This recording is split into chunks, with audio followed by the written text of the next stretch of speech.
Welcome back to Legalese 123, where we are covering cases across America. Hello and welcome back to Legalese 123. I'm your host, Missy K. I hope everybody is doing well on this Tuesday, the 20th of January. Can you believe that we are already into the 20th of January? It's going by so fast. Well, I hope that you had a lovely weekend. If you had a 3-day weekend, great for you. If not, I'm super sorry, but I did work yesterday. I posted some videos. If you haven't had a chance, go check them out. I did my case catch up for a couple of different other cases that we're following. We've got a big week this week. We've got two important cases that critical things are coming in. In the Aaron Spencer case this Friday, the judge had changed her mind. She's a change of heart that she is going to hear Carrie Landau come in and see whether or not she can be an expert witness for the defense. The defense feels that she is critical to their case in chief. She is going to testify about grooming, manipulations, etc.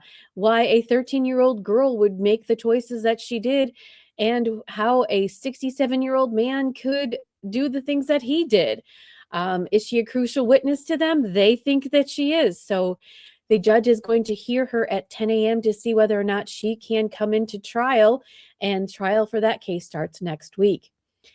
The Aidan Carney witness intimidation case is back in court on Friday at 9 a.m. in Boston. Aidan Carney is being charged with witness intimidation in the Karen Reed case, where some of the witnesses that are testifying there, he had done a rolling rally where he had gone out to their houses and yelled and said that they were murderers, and a whole bunch of other stuff. But there is so many shenanigans going behind the scenes with the Commonwealth in that, the district attorney's office, the Massachusetts State Police, the prosecutors, everybody just was really out to get him. And I think they went about it the wrong way. So they are having a motion to disqualify the second special prosecutor. And whether you like Aidan Carney or not, it is a legal issue whether or not the Commonwealth is messing around with him.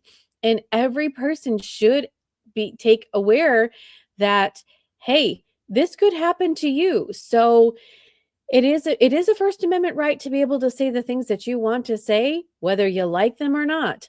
There are other ways to go about making him pay for the things that he says, but just slapping some cuffs on him and saying that he's intimidating witnesses may not have been the right choice.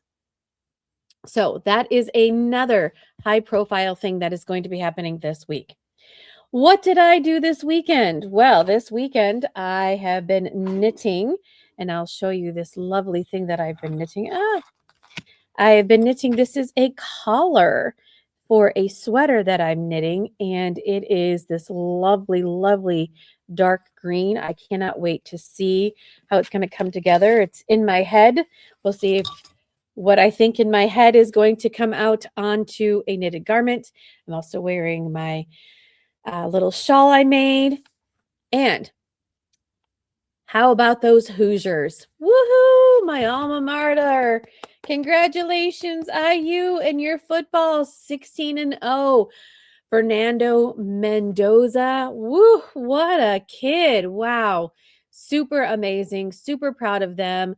The whole entire football team. Congratulations. Congratulations to the coach. I wish I could have been in Assembly Hall with my fellow Hoosiers.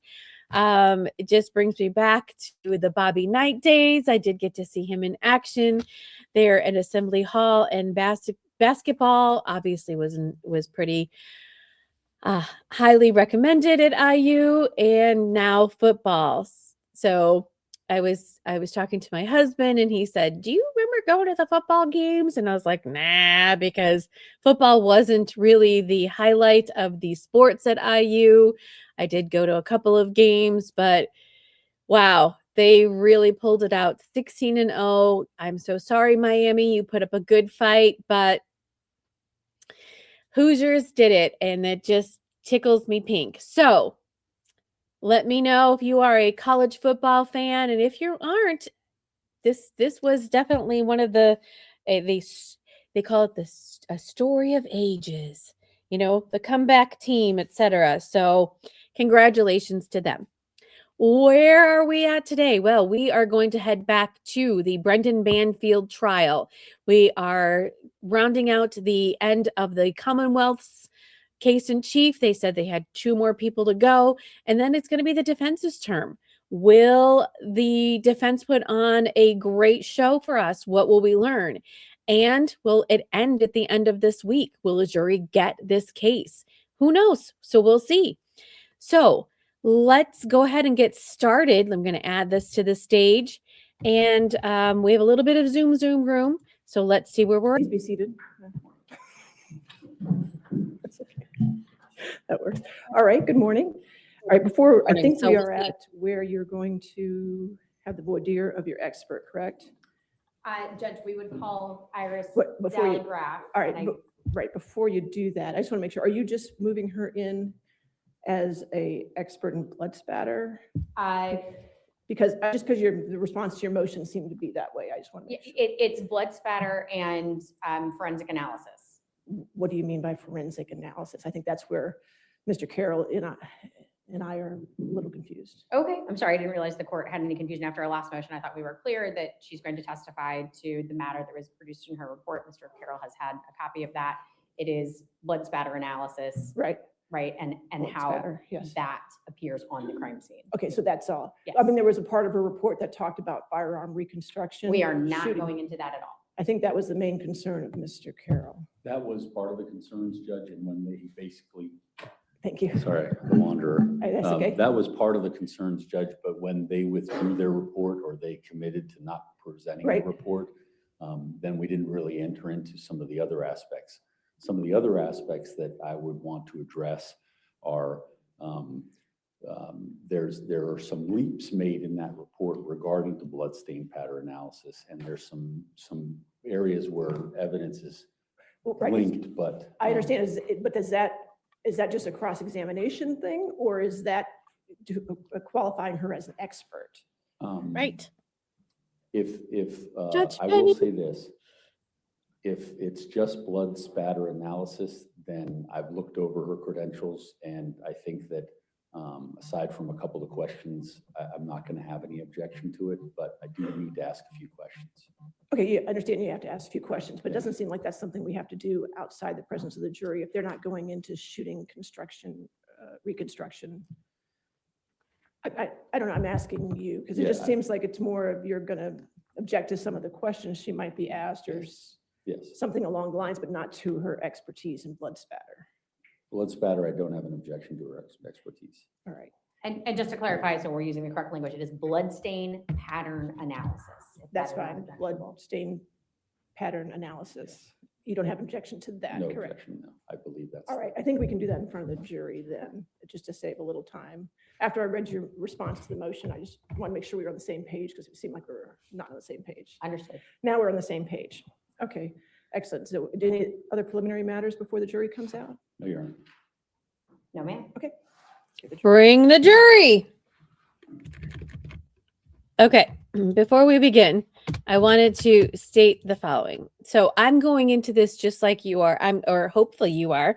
I'm going into this as a juror. I have not done any really outside research on this. Now, I did a little bit afterwards, after some of the small things, just because I wanted, curious minds want to know. So I'm not really truly a juror, I guess you could say, but it's okay. It's okay. I still have an open mind. I did see something. I did see that this seems not to be his original attorney. He had 2 other attorneys with him prior to this. And I guess once this is said and done, I'm going to go backwards and I'm going to see what and how, like, what happened to his other attorneys and when this attorney got onto the case. Now, he bothers me just a little bit. I feel like he's sort of like all over the map and he's not as smooth as he probably could be. And I just don't know if that's just him or what. And it really just, it irks me because I don't know if this person's appointed to him. See, I don't know that, or whether or not Banfield is paying for him. If he's paying for him, I feel bad for him. Because I just feel like he's just not doing good. he hits some points, but it's just he's all over the place, and I don't know, it just bothers me. Because if you're not getting effective counsel, then when it comes up for appeal, because if he gets found guilty, they automatically have an appeal, and the first thing they usually do is blame your attorney. Well, in this case, he has cause. So, and nobody wants, well, anyways, nobody wants this to come back upon appeal because ineffective assistance of counsel. It happens. So, all right, enough of me blabbing. Let's go. Bring on the jury. And before we begin, I think I'm going to go ahead and put it on our 1.5 speed so that we can All right. get this party started. All right. We did that. Got our closed captions. All right. Why is that not going away? All right. Let's zoom. Uh-oh. Something's going on. We're not getting our witness. Here we go. Let's go. All right, good morning, ma'am. How are you? Fine, how are you? I'm well. Could you please state and spell your full name for the court record? Iris Dalley Graff. Iris, I-R-I-S, Dalley, D-A-L-L-E-Y, Graff, G-R-A-F-F. All right, thank you. Can you tell us about your current occupation and where you're currently employed? I'm self-employed. My husband and I have a forensic training and consulting business. What is the name of that business? Graff Investigative and Forensic Training. Thank you. How long have you been employed as a forensic analyst? Basically going back to 1989. What? Wowzers. 1989. Holy smokes. Okay, so this is witness number 17 for the Commonwealth, Iris Daly Graff, who is a forensic blood splatter person. And holy smokes, she is, wow. I would love to be able to be in her shoes. Not all of it with the same employee. Can you tell us a little bit about your employment history? Where else have you worked? Well, in law enforcement, I began in 1989 with the Oklahoma State Bureau of Investigation, where I was a sworn agent for the state. Began in the criminalistics division, people commonly refer to the crime lab. I did crime scene investigation and forensic serology and microscopy.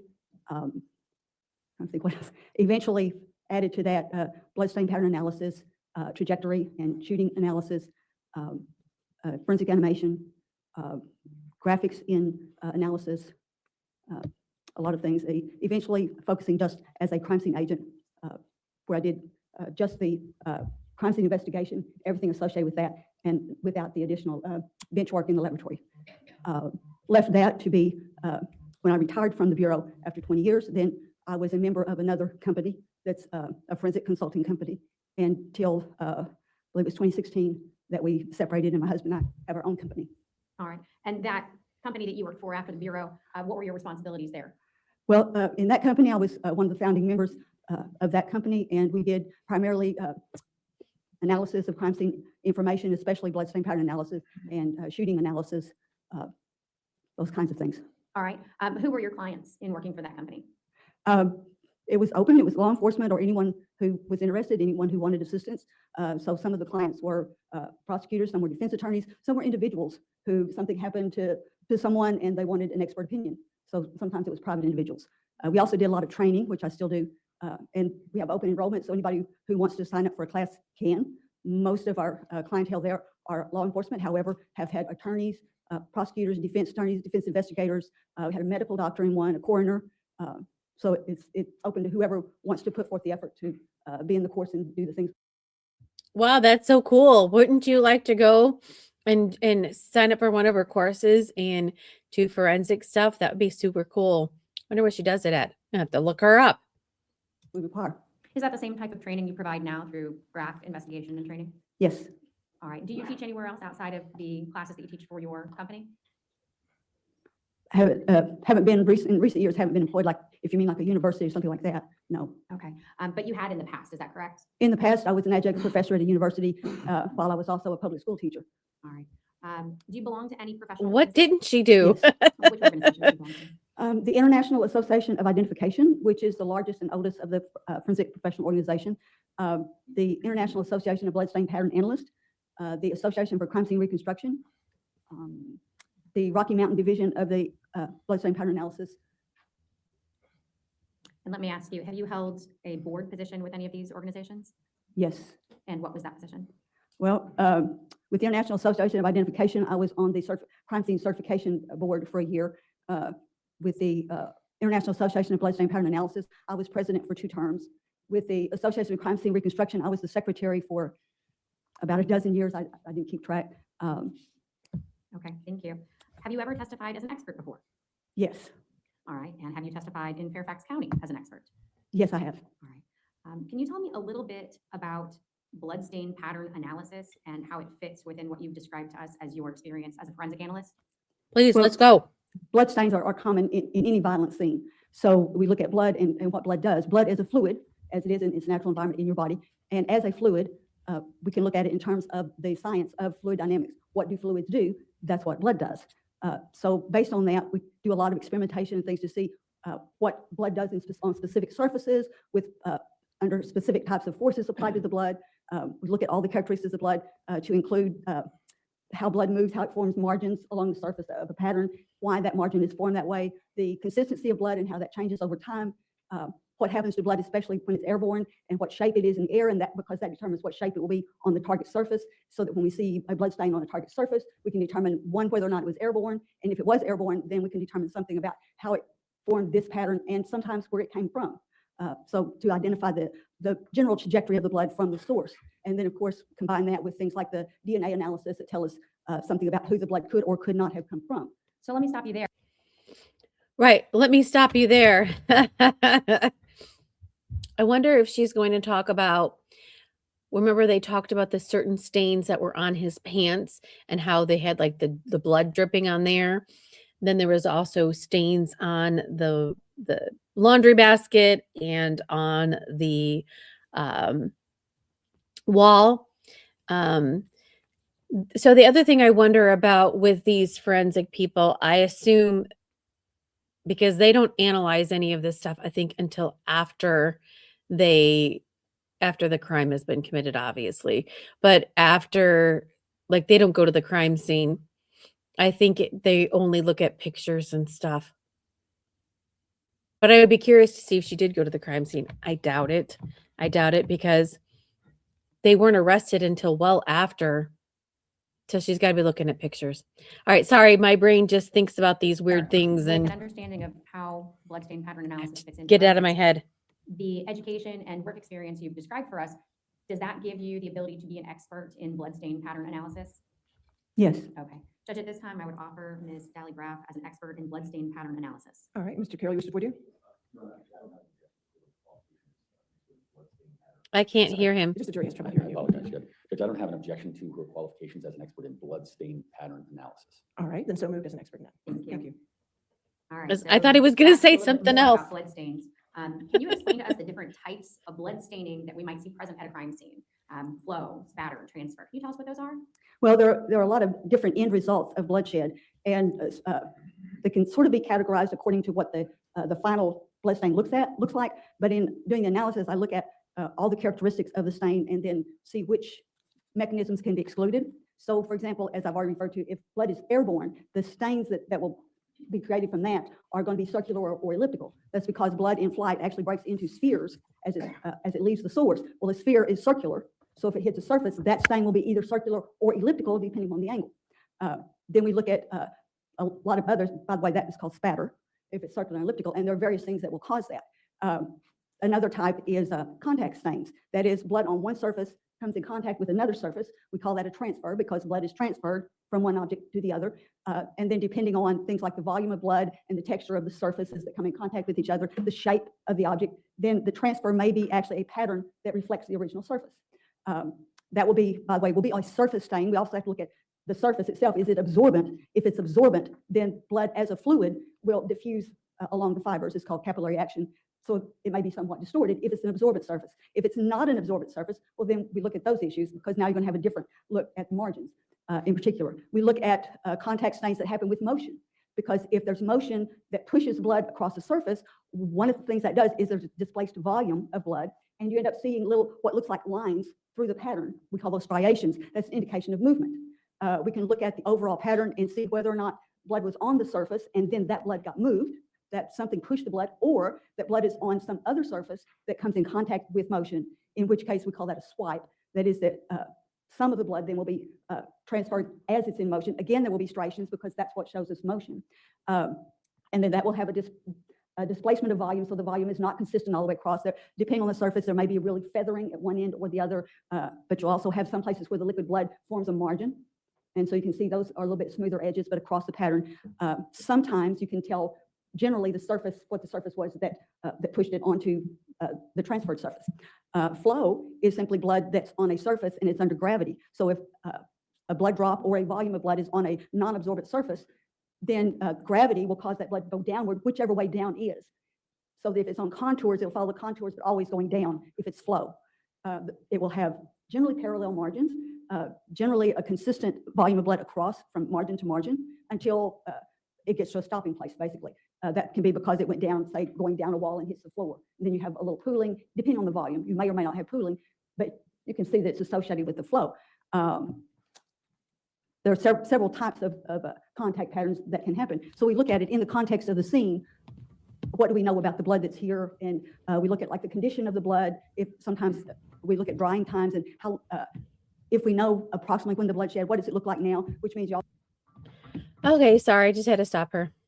We have woodpeckers at our house, and I just kept hearing this. And so I had to go and go shoo the woodpecker away. Anyways, this is really very interesting how she's talking about this blood spatter and the margins and how it flows, etc. It's very interesting. So I hope we get into it soon because it's very exciting. Also look at the metadata of images, determine when was the image created. Is this an aberration of the delay time in recording image, or is it something that's actually part of what was originally there, and so forth. So it has to be taken in context of the scene.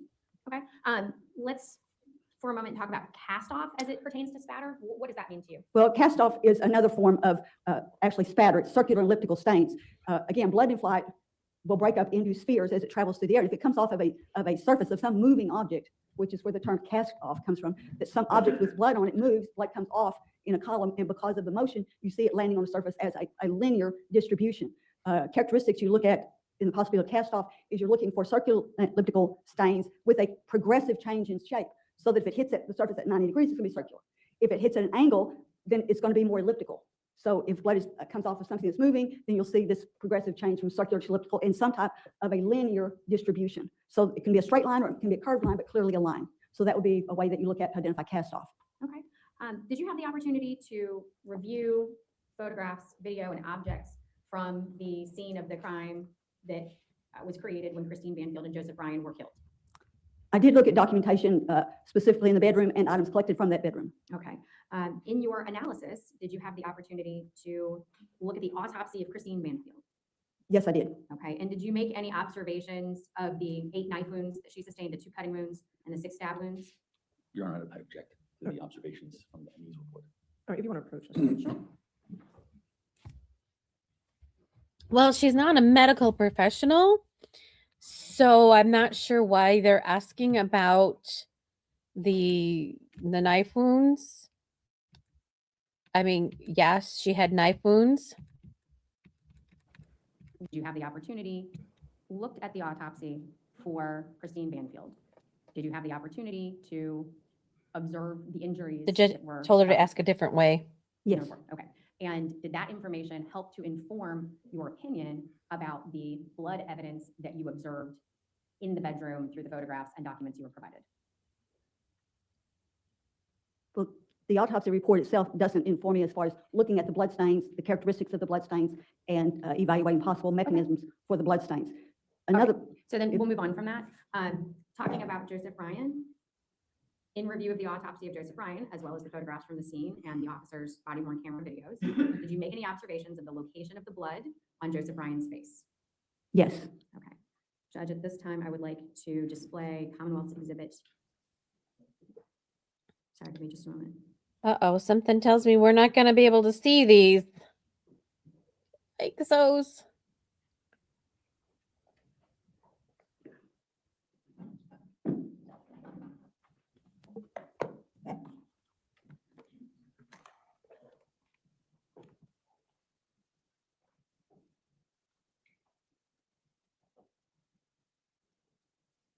Uh-oh. Either they're having technical difficulties or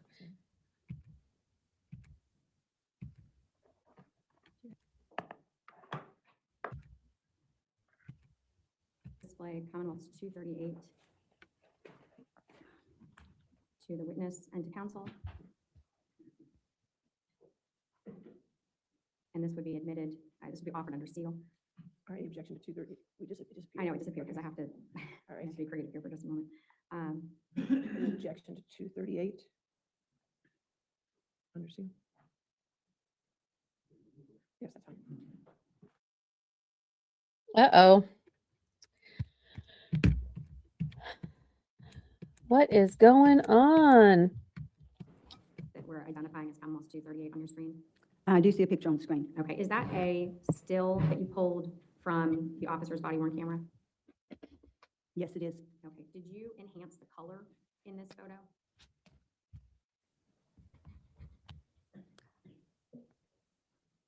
I may have shifted the histogram to make things more visible. I don't recall specifically, but one of the things because part of what I do is analyze from video as well as from still images. And if things are in shadow, then you can simply shift the histogram to make them a little more visible, which also sometimes increases the contrast. But I didn't add to the color or detract from the color. I simply shifted to make more or less visible. And without seeing the video in its raw format, I couldn't tell you exactly whether any of that is in this particular image. Okay. I see that there is a shadow on the right-hand side of the photo. If you had adjusted the histograph, would you still see that shadow or would that have been removed? Excuse me? I'm sorry. All of us have trouble hearing you. I would object to leading. All right, leading? Judge, I asked if she had adjusted, would the shadow be removed? It's a yes or no question. It doesn't suggest its answer. Yes or no question would be leading, correct? Not if it doesn't suggest the answer. All right, I'll overrule the objection. Go ahead. You can answer it, ma'am. Okay. Do you want me to ask again? Yeah, because I'm not sure what I've heard was a yes or no. Sure. The shadow that we see to the right in this photograph, if you had adjusted the histograph, if I'm saying that correctly, would you still see the shadow? In adjusting the histogram, some of the shadow, not necessarily all of it, is removed so that if there was a shadow, say, across the face, then it may be shifted just enough to reveal that without actually taking out all of the shadow. Okay, but you did not change the color. Did you change the color of the blood in this photo? I didn't. Okay. Did you change the color of Mr. Ryan's skin in this photo? No, Did you change the positioning of his body in this photo no, or any of the objects around his body? no. Okay. Your Honor, at this time, I would offer the photo as evidence. Any objection? If you want to approach it again, I need you to use. Oh, I wonder. Huh. So he's arguing that it had been altered. She's saying it's not been altered. Judge, if we can terminate the display.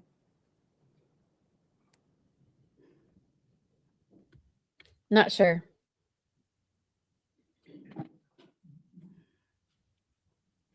I can remember I already have this at 1.5. Come on. I'm just gonna- Maybe they're having more technical difficulties. to counsel. All right, so let's look at your figure 16. Embedded is the original photograph and then a photograph that you have made markings on. Is that correct? Yes, Okay, do you recognize that photograph? yes. Okay. Judge, at this time, I would offer into evidence as Commonwealth's 170 under seal this item. Any objection to this? Yes, Your Honor. I'm happy to. Yeah, Your Honor, that's fine.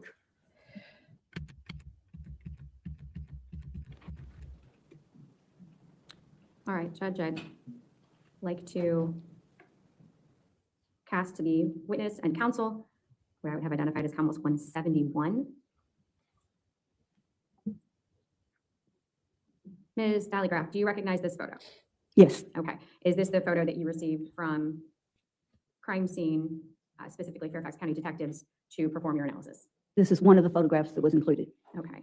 I'm going to zoom in and take you over to the lower right-hand corner of the photograph. Are you able to see Mr. Ryan's face in the corner of the photograph? Yes, Okay. Judge, at this time, Commonwealth would offer, it's Commonwealth 171, the original crime scene photograph, and we would offer that under seal. Any objection to 171? All right, 171 under seal. Okay. So, So I think what he was objecting to is, I think maybe she manipulated the photographs to do her analysis, is what it sounds like. And for some reason, they cannot be offered as evidence, which sounds like, that's what it sounds like to me. So we'll see. He can you won that tell one. when this picture was taken relative to other pictures that you looked at in yes, terms of the progression of events? yes. Okay. And when was this picture taken? What's your legal objection? Foundation. All right. Judge, I asked if she could tell when, relative to the other pictures she has received, this photo was taken. I'd like to believe her answer is not going to be a time and date. It's going to be, again, relative to what else was occurring at the crime scene to explain the location that we see here. I'm going to sustain the objection. Next Okay, question. that's fine. What do you see on Mr. Ryan's hand I'm sorry, on Mr. Ryan's. in this photograph? What do you see on Mr. Ryan's hand? Yes, the right hand is bagged. Okay. And if I zoom back out, what is he laying on as best you can tell? I believe it's, I'm sorry, Judge, I object. I don't think you can walk it through. Your legal objection. My objection is foundational. It's also leading. All right, I'll sustain as to leading. Your next question. Sure. All right, let's just talk about his face.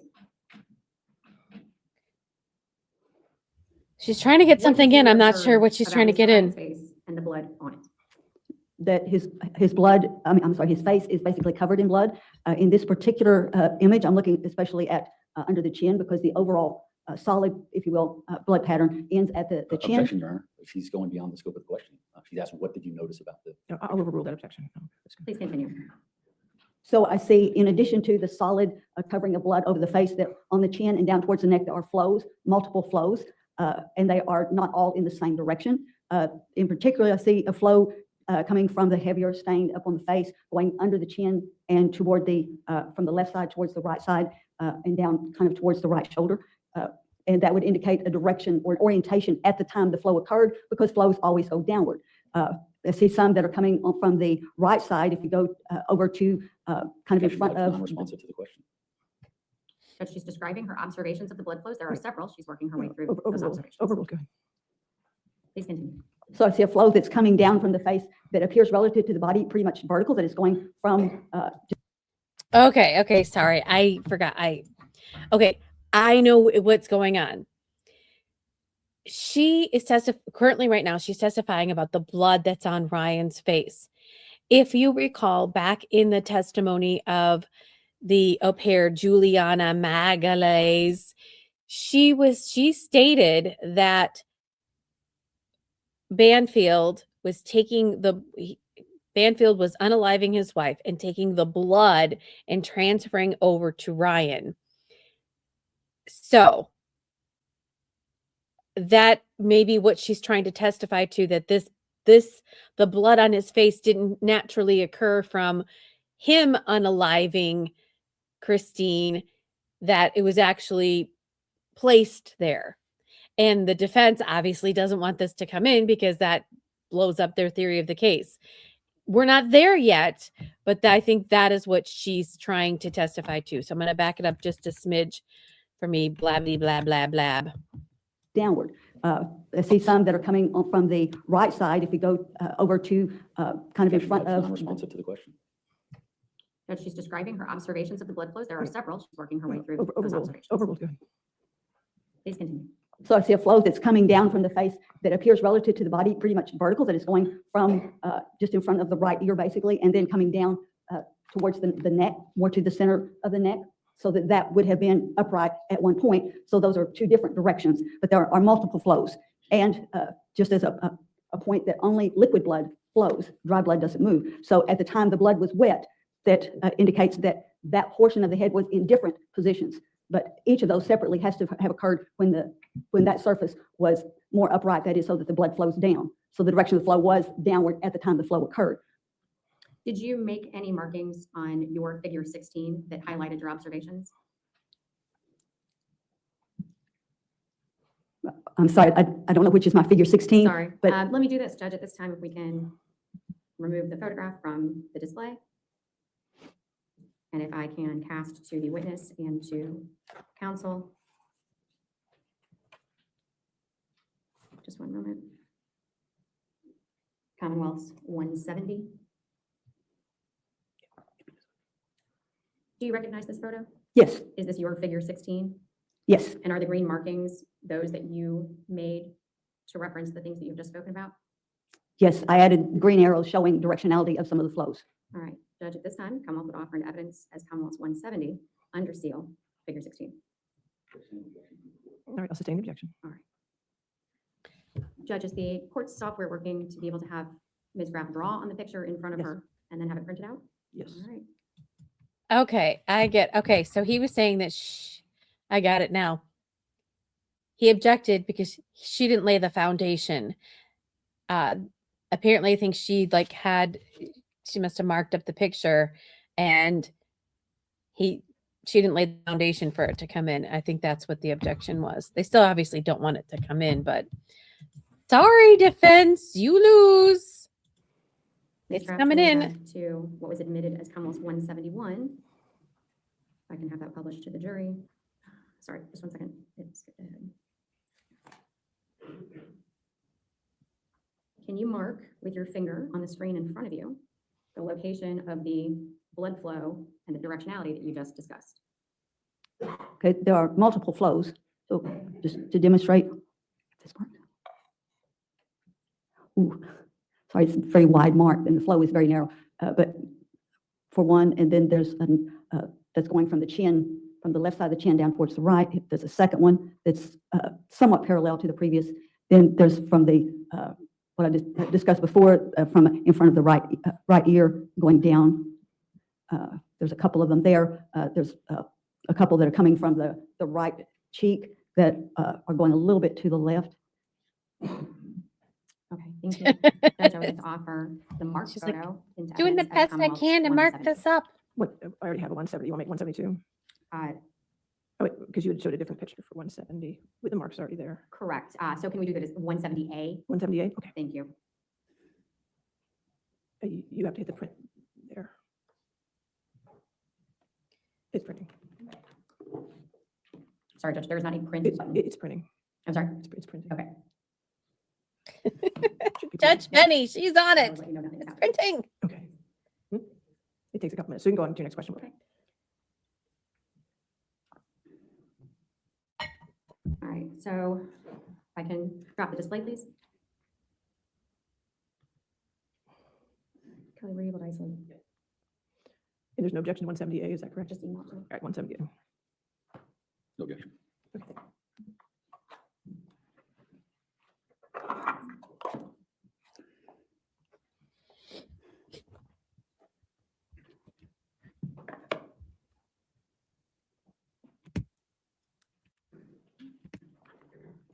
We're not going to have much Zoom room. It's blinking. Technical difficulties. Oh, man. It's going to stink if we catch up in real time.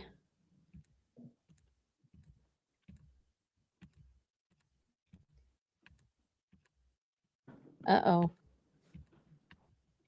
Judge, All right, well, we can go ahead and take our morning recess early. Is Thank that what you. you'd like? Don't do any outside research. 11:10 then? Ma'am, since you understand? That you're testifying now, please don't discuss your testimony with anybody to include the prosecutors at this point, okay? Do you understand? You said to include prosecutors. Right, you can't talk to anybody about your testimony now because you're in the middle of your testimony. Okay, thank you. All right. Don't talk to anybody. Don't talk to strangers because you're still testifying. Oh, all right. Well, so they're taking a break. We're going to zoom. I was looking for my hand lotion. All right, let's zoom. And then we are going to catch up, which means we're right on schedule, which stinks.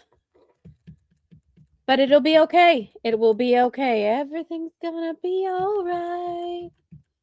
I got this lotion from my friend Alicia. It's oh, you can't see it. It's a eucalyptus white tea hand cream. Don't know if you can see it. And it's from Times. Times, THYMES, like the spice time. Oh boy, now we got the spinny wheel of death. Oh, still nothing happening. Oh boy. All right, looks like I'm gonna have to manipulate this. Oh, all right, here we go.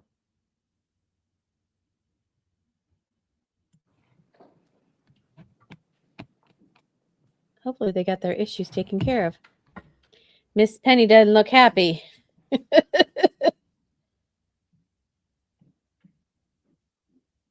Allegedly having a secret And affair. just to clarify your clip, let me know, we could try 170A again. Okay, that's fine. If you recognize this judge was the same judge in the Amber Heard Johnny Depp trial. I did not watch all of that. I only watched certain portions of it. I watched his testimony and I watched her testimony. I didn't watch anything else. That's when I first started. I've watched live trials before, but that's when I really first started getting really into it. So, oh boy. Well, we're going to try that again, Ms. Telegraph. Oh dear. Your Honor, this is Commonwealth's admitted under seal 170. Ms. Telegraph, this is the picture that you drew on just a moment ago, I think that's 171, just to let you know for the record. This is Thank you. 171. 171. Okay. Ms. Telegraph, you drew on this photo a moment ago and we marked that as 170A. We're going to try that again with what appears to be hopefully smaller line on your screen. Can you, reminding the jury what we were talking about, the blood flow on Mr. Ryan's neck, can you identify with the marker on your screen where you see blood flow and in what direction? There are multiple flows, and if I can show, just going across, beginning on the right side, this will show. Good. So there's downward from the chin towards the neck, and then there's from the chin towards the right shoulder. And then there's downward from sort of in front of the right ear down towards the neck. All right, thank you. And what did the different direction of the flows indicate to you? That there were different positions while the blood was wet and flowing. Thank you. Judge, I would offer the marked photo as new Commonwealth's 170A unless it needs to be marked as B. No, 178 is fine. Okay. Is that any objection to that? 178 is going to replace the other 170A. Right, 170A, 170A. Thank you. And if the clerk could print, we'll pass it up. Thank you. All right. If we can drop the screen.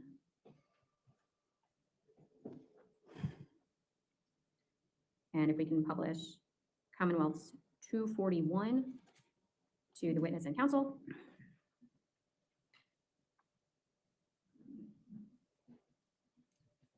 All right, Ms. Telegraph, do you recognize this clip from body worn? Yes. Okay. Judge, at this time, I would offer into evidence as Commonwealth's 241 under seal. Any objection?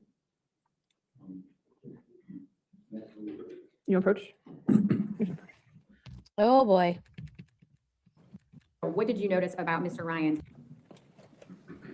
All right, so looking at this photo, what did you notice about Mr. Ryan's hand position from this body worn camera of Officer Beckner, previously admitted as Commonwealth 6? In the body cam, we see Mr. Ryan laying supine or on his back with both arms, forearms across his chest, the right hand partially overlaying the left hand. Okay, and are his hands over the location? Well, let me ask you this. Did you have a chance to review the shirt that was provided as physical evidence in this case? I reviewed the images of the shirt in this case. And did you, in your review of the images, observe a defect in the shirt? Yes, Okay, the circular hole, was it a circular hole from the? Objection leading. Sure. That What was defect very did you observe in leading. the shirt? there was a defect, a somewhat circular hole through the shirt.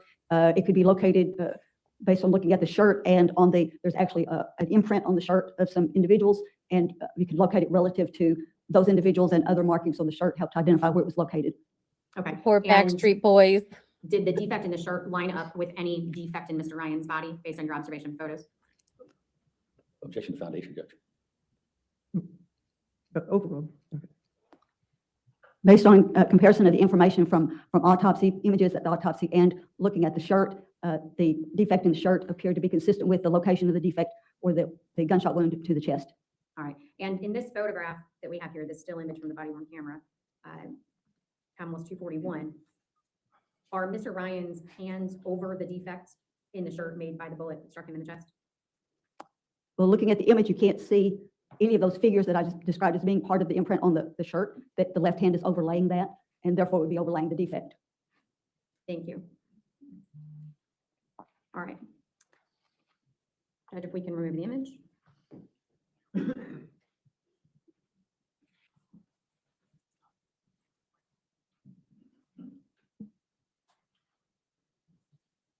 Ms. Dallygraph, I'm going to ask if the court could please display to the witness and to counsel Commonwealth's 172. All right, Ms. Dallygraph, do you recognize this photo? Yes. All right, and if I can show the witness Commonwealth's 173.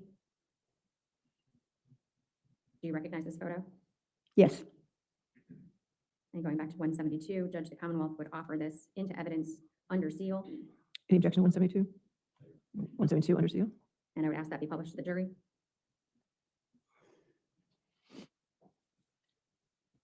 And we're going to toggle back and forth if we can. I'd offer at this time, Judge, Commonwealth's 173. It need not be sealed. All right, 173, any objection?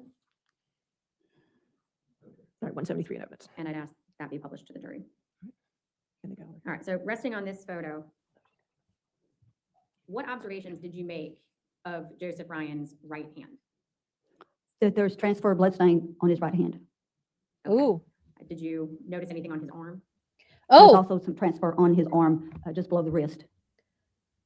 And if I can ask you about the palm, what about this? okay, hang on. There's also some Okay, so transfer blood stain. This is from them, this line. Oh. She said there's transfer blood stain. Ugh, I'm so sorry. All right, let's continue. Just wanted to pause it so you could see it because it went by so fast. Remember, I'm at 1.5 speed, so if I feel like there's something we can slow down, I'll slow down. transfer on his arm, just below the wrist. And if I can ask you about the palm, what about this contact transfer blood stain pattern on the right palm did you observe? The transfer is across the inside of the palm, which would be consistent with the palm being exposed at the time or the hand being open. Okay. And if I can toggle back to 172, removed from the gallery view, Yes, sir. Yes, ma'am. tell me what you noticed about the transfer pattern on the outside of the right hand. And I'm sorry, this is the left hand. This is the right hand. What did you notice about the transfer pattern on the outside of the right hand? Okay, if I understand, you're talking about the pinky side of the right hand, that there's transfer, it appears to go around the hand across the back and around that side of the hand. Okay. And it's also on the fingers, and the pinky, the small finger, is basically covered. Okay. What did you notice about the spaces in between the fingers? That if we look at the first and second fingers, the index finger and the middle finger, you can see a line of demarcation. That is, there's a line that you can see that there's blood on one side and not blood on the other side. And what does that mean? That something shielded the blood so that it didn't go on that unstained side, such as if the fingers are simply held together at the time that the blood is deposited, then the blood would not get between the fingers. Okay, so you're holding your hand up for the jury with your fingers closed together, is that correct? Yes, with the fingers fairly tight, fairly close together, side by side. So that would obstruct blood from going between the fingers. So if blood is coming across, then it'll be on the back of the fingers, but where that skin is in contact would leave this line of demarcation, the place that blood was blocked from going. Okay, thank you. And again, back to 173, when looking at the palm, do you see those same lines of demarcation? It's helpful to zoom in. The same lines of demarcation are not visible in this photograph. All right, and how did you describe the blood transfer to this part of the hand? It's a transfer, something wet with blood. Sorry, Your Honor. What's your I objection? don't think that she's previously described it, and maybe approach her. Yes. This is very important. So this is very, very, very important because the prosecution's claiming that he transferred the blood to this person. So it's very important that the defense be tread lightly and get in what they spinning wheel of death. Get in what they should and try to exclude things. We are almost catching up to real time. Yep.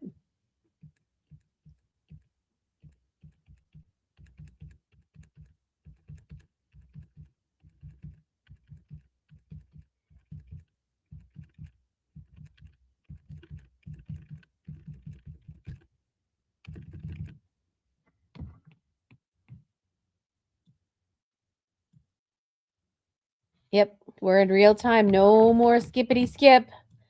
Ah! Well, you're just going to have to hear me blabber on. So, yeah, it's really important for them to get the clarifications that they need, get in what, try to obviously discredit this person and get out the things that they don't want in. So, it's very important.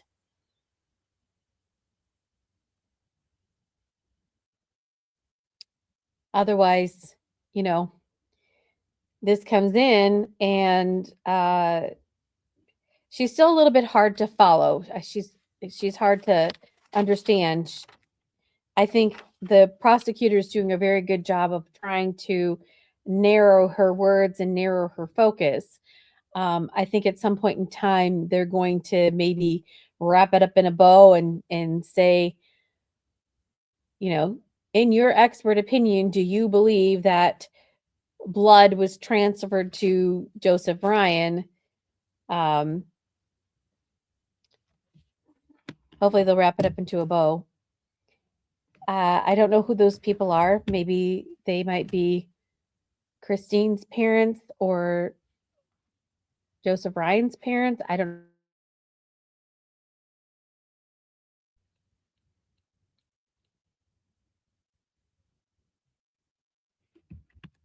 We have no Zoom room.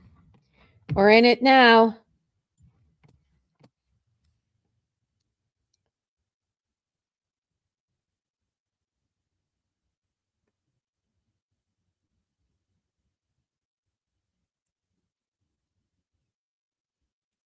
It's painful to watch, isn't it? Here we are in real time in a court situation. I don't think I can even speed it up to 1.5 either because we're in real time. Well, remember the defense dude wanted to have the defense.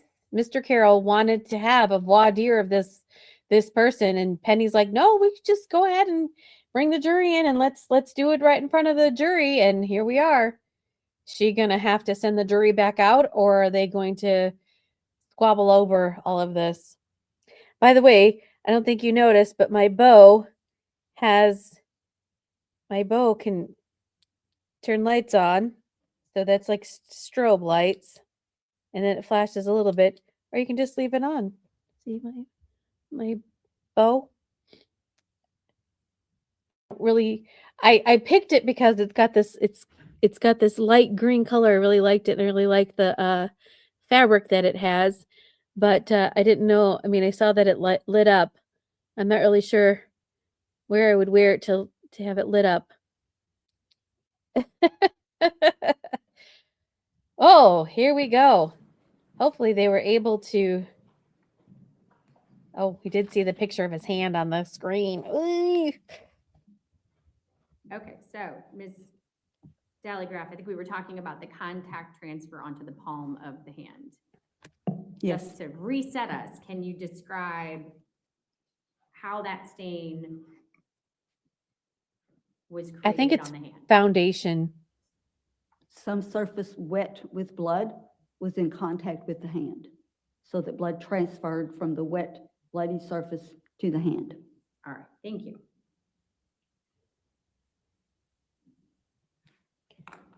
And Judge, Bloody we can surface remove to hand. display. That doesn't, so she's saying bloody surface. She's not being specific.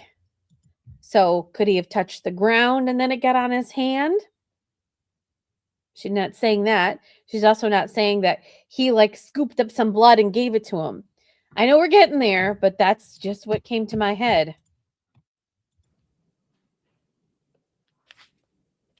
I don't know. And Judge, if you would, supposing the next objection, I would ask this photo be shared with counsel and with the witness. Do you recognize this photograph? I do. Okay. And did you make markings on this photograph to highlight the areas that you just explained to the jury? I did. So Judge, rather than having her draw again on the photograph, I would offer this photo as Commonwealth's 174. Any objection? Yes, Judge, I do have an objection to the markings. No, I'll sustain the objection. All right, then we'll go back to Commonwealth's 172. If you could, mark on your screen where you observe the voids on Mr. Ryan's fingers. The lines of demarcation and the portion that's not bloodstained would be where there was a blockage between the fingers. I wish we could see this. It'd make it clearer to us, but we're not on the jury. All right, Judge, I would offer this marked photo into evidence as 174A. Under seal. Yes, please. Any objection? No objection to that, All Your right, Honor. under seal, 174A. Interesting. And Judge, if we can take that down. Commonwealth's 173. Previously admitted, if we can have that published. Ms. Dallygraph, on this photograph, can you indicate where you see transfer of blood stain on the arm, On the wrist? right arm,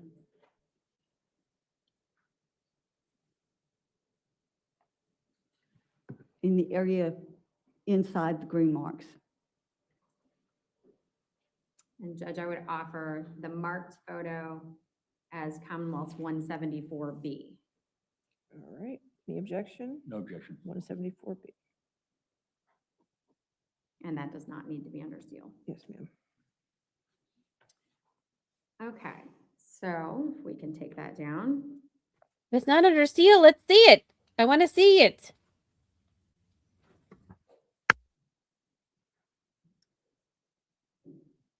And Judge, I'd ask that Commonwealth's 175 be shared with the witness and with counsel. Ma'am, do you recognize this photo? Yes, All right, and is this Joe Ryan's left hand? yes. Okay, what observations did you make of the blood stains on his left hand? That he has primarily transfer across the back of his left hand with some volume so that there's associated flow. All right. Did you make note of a line of demarcation? Yes, Okay, and where is that? Do you wish to offer this in evidence? I'm sorry, yes, Your Honor, I apologize. I'd offer an evidence, Commonwealth's 175. Any objection to 175? No objection. All right, 175 in evidence. All right, and if that can be published. All right. All right, so you know what, before you mark, let's talk about the rest of the hand so we can see it clearly. What other observations did you make of the blood stains on Mr. Ryan's left hand? Well, there's also transfer on his left thumb and sort of laterally, just below the left wrist. And also note that there's some volume to include what appears to be blood clots on the transfer. Okay, and can you now mark on Commonwealth's 175, the line of demarcation and the transfer that you just mentioned? Transfer across the left, back of the left hand from the green line towards the fingers would be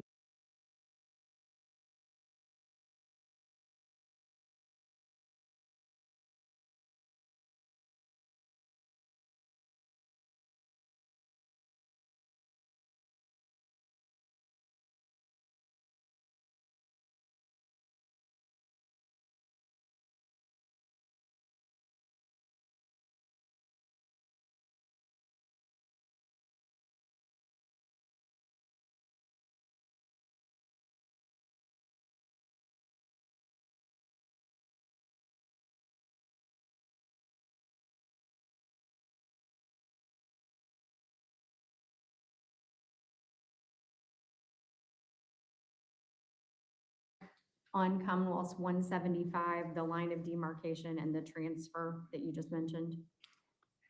transfer across the left, back of the left hand from the green line towards the fingers would be areas of transfer, flow towards from that area towards the wrist. Then another transfer just below the left wrist. Transfer on the left thumb. Another small transfer on the outside of the left thumb. Okay. Were you, in your review of the photographs in this case, able to determine if anything lined up with the void on Mr. Ryan's hand? Judge, I'm going to object. I think that just the question itself Yeah. goes to what I'll we've talked about. I'll sustain the Okay. objection. That's fine. Next question. So tell us, much as you did with the right hand, how did this blood come to be on Mr. Ryan's left hand? Some object wet with blood was in contact with the back of his left hand. All right, thank you.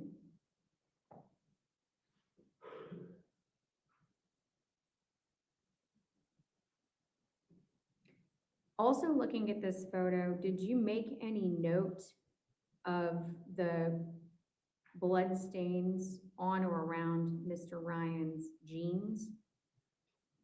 Yes, What did you note? that there are, excuse me, some contact stains or transfer stains on the jeans in various locations. All right, can you identify where you noticed those blood stains on the jeans? There's a transfer on the left front of the jeans. There's a transfer on the inside of the jeans waistband at the buttonhole.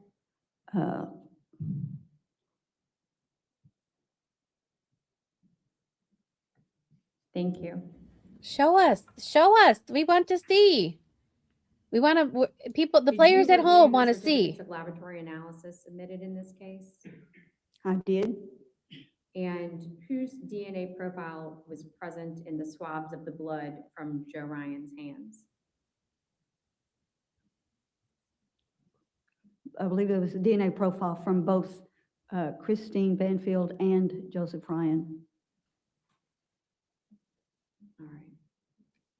Judge, at this time, Commonwealth would offer Commonwealth's 175A as the marked item. All right, any objection? No objection. All right, 175A.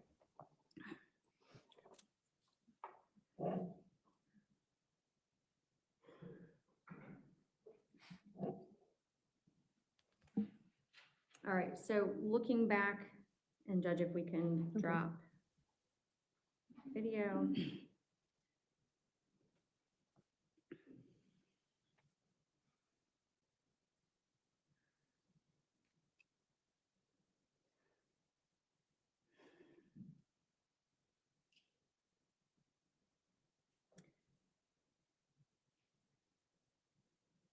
Did you have the opportunity to fully review Officer Beckner's body worn camera?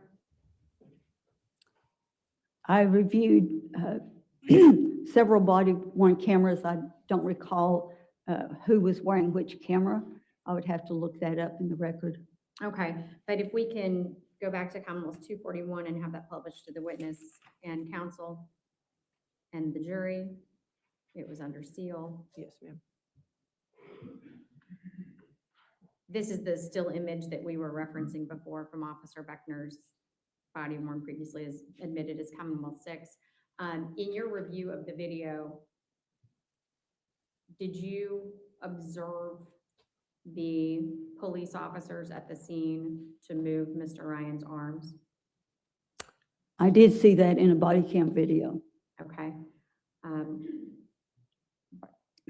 Did you observe those officers to touch Mr. Ryan's arm? All right, I'll sustain as deleting.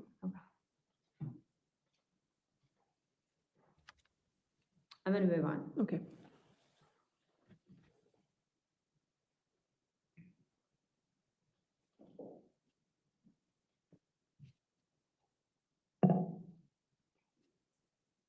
We're in real time. We can't make this any faster. We are where we are. So, looking at previously admitted Commonwealth 123.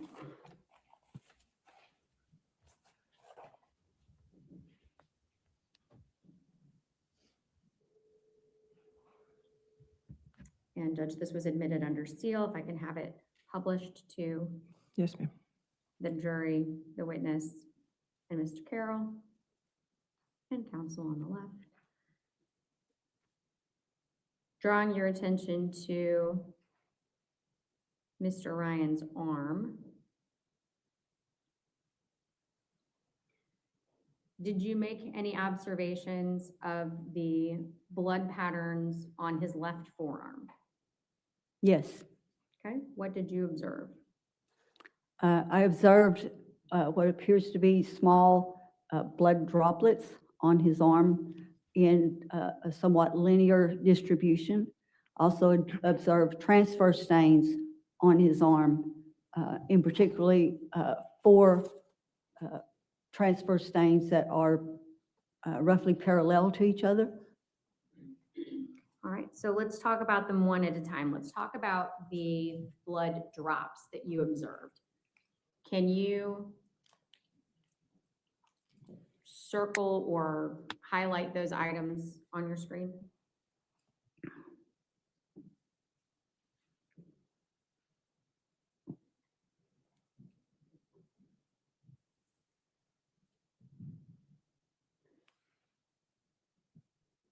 Sorry about that. Okay. And how are those blood droplets formed? These would be blood drops falling from somewhere above. Again, blood drops falling or under gravity takes them down, and when they're circular, would mean that the blood is dropping straight down. So if it makes a circular stain, that surface was fairly horizontal at the time that the blood drops were deposited. Okay, if the blood had been coming at him from an angle, what shape would they have taken?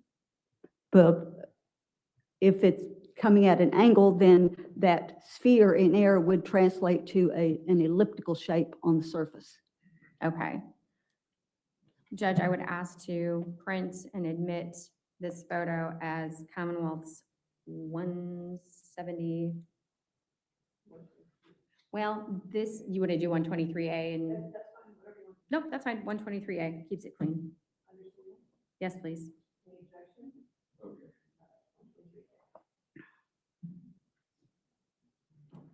And if we could clear the markings, I can do it if you want, or I don't know if you, okay. All right. You spoke of a transfer pattern on the arm. Where do you see that transfer pattern?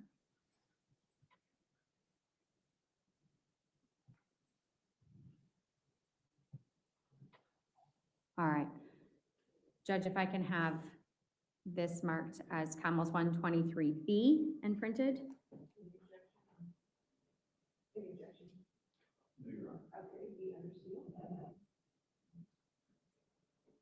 Thank you. All right, and then I'm going to take you to a different angle. If I can remove the display, please.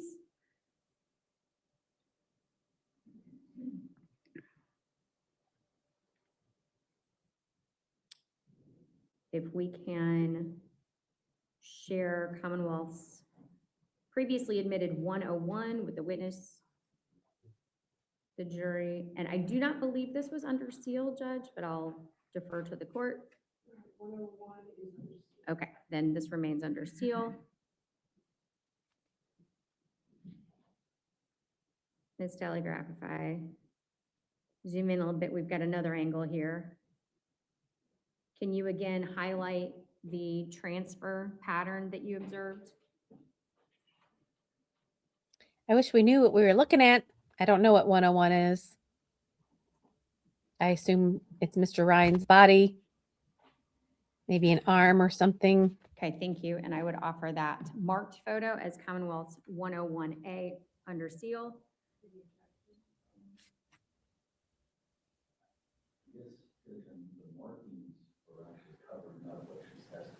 Can't hear.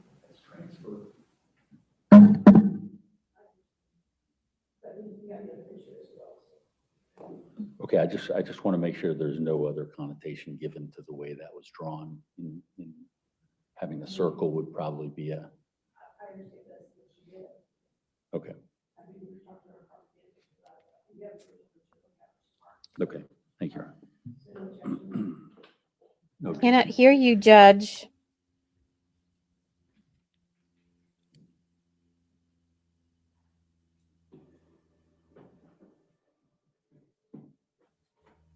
I feel like this defense attorney is working today. Maybe Are he you got the able memo.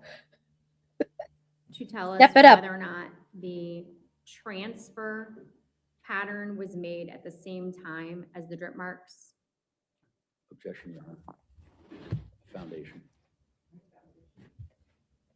Based on your training and experience, are you able to discern anything about the markings in this photograph that would enable you to gauge whether or not they occurred at the same time? To determine sequencing, need to look very closely at individual photographs of this area, multiple photographs of this area, looking to see if we can see actual one stain on top of the other. If we can make that determination, then you know that the one that's on the bottom has to have happened before the one on the top. So in this case, I don't think that I was able to actually pinpoint where one was on top of the other. They happen at different times. They're different mechanisms. Nothing here indicates that they were simultaneous. They may have been very close together in time. I don't know. But if you don't have those specific characteristics to point to, then you don't determine sequencing. All right, thank you. If we can pull this photo down. Right, because it's only a photo. There's only so much you can ascertain from a photo. If she actually looked at it, if she was physically there, she probably would have a different Judge, I'd like to have determination. 181 displayed. to Especially the if she could look at the witness hand and manipulate the counsel. hand and look around, Do you etc. recognize this photograph? Yes. Judge, I would offer 181 under seal. Any objection? No objection, Your Honor. All right, 181 under seal. And I apologize, we're bouncing all around in the numbers. All right. Ms. Telegraph, I've zoomed in, and I'd like to have this published now to the jury. This is another view Deli graph. opposing transfer stains, is that correct? Yes. Okay. What can you tell me about what is happening on the interior of the arm at the base of those stains? There is a flow pattern on the interior of the arm. It extends from the transfer pattern, what would be up the arm, that is towards the elbow, and then terminates in one stain. All right. Can you tell me about how the blood moved down the arm to create that stain? It appears that excess Judge, volume I would of blood object. I was in think the that's- transfer. Excuse me, hold on. I'd object. I think that's exceeding the scope of what blood spatter analysis that we You want discussed.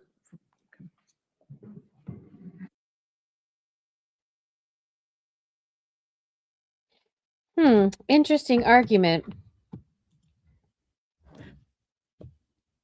He's saying that it goes beyond the scope of the bloodstain splatter, but that I think that she can testify to that, because if there's, splatter or transfer onto the arm, she's just explaining like the flow. For example, if supposed to be upright, right? And he's supposed to be so you would think that like if I didn't see the pictures, you didn't see the pictures, I don't know what she's talking about, but if he's doing something and the blood, you would think the flow would be like this, right? Because he's upright. He's doing the thing, he's doing the motions. Well, if you were doing this, the splatter would be, not an expert, just my opinion, just what I'm thinking. So I'm not sure if the flow is downward or if the flow is going, like this, then that is obviously that it's not correct, because why would the flow be going downward and up towards the hand? But I don't know. I don't have the pictures. I haven't seen them. I don't know if they are on the internet. I have not looked. Honestly, I don't want to know. If you want to know, you go search for them. So we'll see. Did he win this one? Okay, let's try again. The blood that you see from the transfer, how does that come to be or to connect to the blood that we see on the interior of the forearm? That excess volume in the transfer was flowing what would have been downward at the time and sort of toward the inner aspect of the forearm. And when a liquid drop meets a liquid drop, they merge, and then they all flow together. And this only goes a short distance, so you can see where it terminates on Why? the inside of the arm. What would have limited its distance? Well, a limited volume for one. It's probably no more than just a really small volume from each of those transfers, just enough that it's fluid enough to flow, and as they merge together, then continue together in one flow. The blood loses energy, partly because it's leaving volume behind. There may have been more resistance on the surface at this point. The change in position, that it flows here, and now you change position, so it stops because it's no longer downward. All right, and that takes me to my next question. Tell me what you would be able to say about the position of the arm when the blood was flowing based on gravity. Well, flow again is always in the direction of gravity or downward, so that means that the forearm was in some raised position so that downward would be towards the elbow instead of towards the wrist. Thank you. Is it possible that flow led to the transfer? Objection, Your Honor. It's leading. overruled, I'll allow that question. Well, flow doesn't become transfer. If it's flow, it's going to keep going in the direction of gravity until it loses volume or something causes it to stop. It doesn't separate. That is, blood has cohesive properties, has surface tension that holds the fluid together, which is partly why, that's part of the reason why blood in flight is a sphere. pulling together. So you would need something to break those forces to cause part of the flow to go one direction and part another direction. And there's nothing here that would do that. That's not what flows do on their own. They just go with gravity. And you see that if you have a flow going one direction and you turn that surface, the flow doesn't separate into separate flows. The whole thing, one flow can make a corner, but that corner would be an indication that the thing was oriented so that what was down is now a different direction. Thank you. Judge, if we can take down a picture. Yes, ma'am. That was a long answer that didn't get answered. She was basically saying, how did that come together? And she didn't answer the I question. can have you take a look. She's continued to talk about flow again, which we already answered. 100, which was admitted under seal. Do you recognize this photo? Yes. Okay. Judge, it this time I would have it published to the jury. It is. Thank you. All right. What observations did you make in conjunction with your reading of Commonwealth's admitted 151, the lab from DLI, about Mr. Ryan's pants and any blood stains observed there?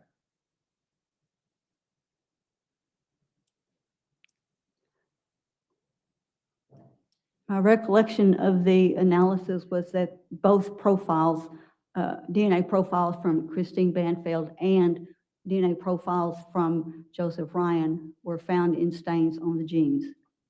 All right. Let's talk about them one by one. Specifically, did you examine the area in the photo of the button and the zipper? There was a sampling from that area that I read the DNA analysis report for that sample. Okay. And that sample of blood,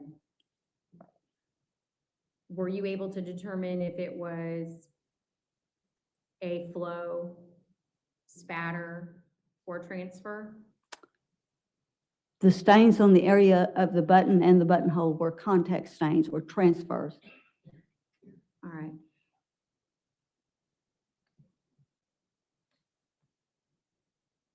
Looking at, if I may advance, Okay. Commonwealth's previously admitted. That's still.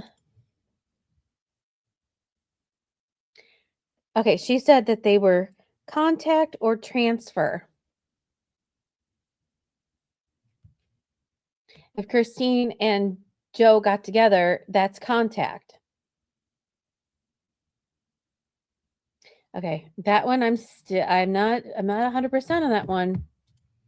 101.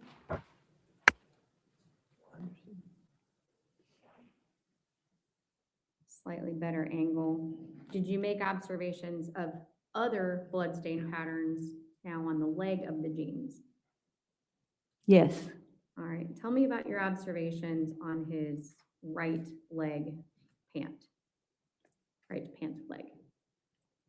Well, there are several bloodstain patterns or blood stains on the right leg. In particular, there's a stain pattern of somewhat parallel transfers that are finger-like in shape. And can you mark on 101 where you've made that observation, or which transfers you're referencing?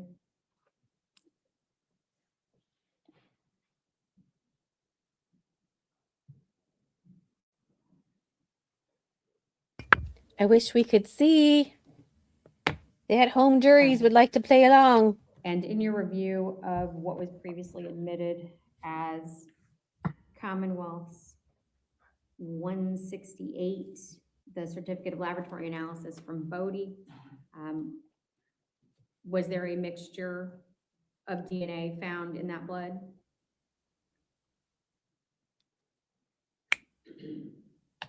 My recollection is that this is another area where both profiles were found in the stain that was sampled in this area. And you say both profiles of, The profile from Christine Banfield and the DNA profile from Joseph Ryan. okay. So see, I have, again, I have issue with that. This is where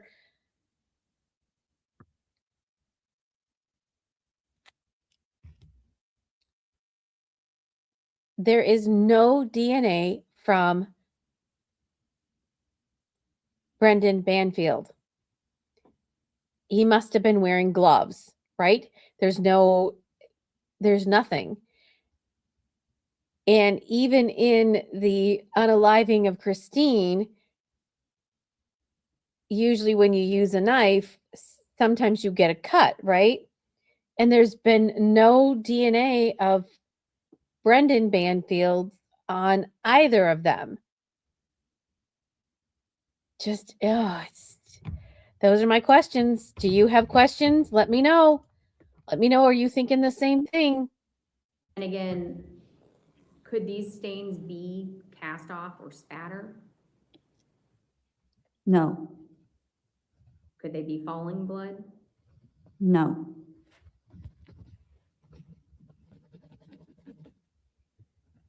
I'm going to move on to, Did you want that in evidence? yes, please.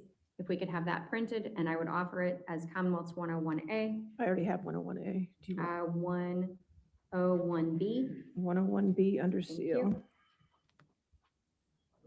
No objection. Okay. 101B If it's under the seal. pants, All why right, can't we see the go ahead and pants? take that down. I mean, obviously they're still on his body.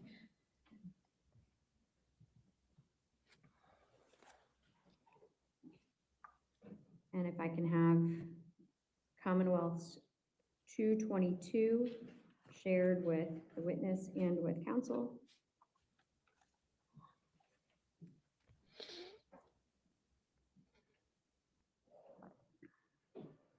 All right, do you recognize this photo? Yes, And did you examine Mr. Ryan's, this photo of Mr. Ryan's hip? yes. Okay. Oh, Judge, his at this hip. time, I would offer the item into evidence as Commonwealth's 222. All right. Any objection? All right, 222 in evidence, not under seal, correct?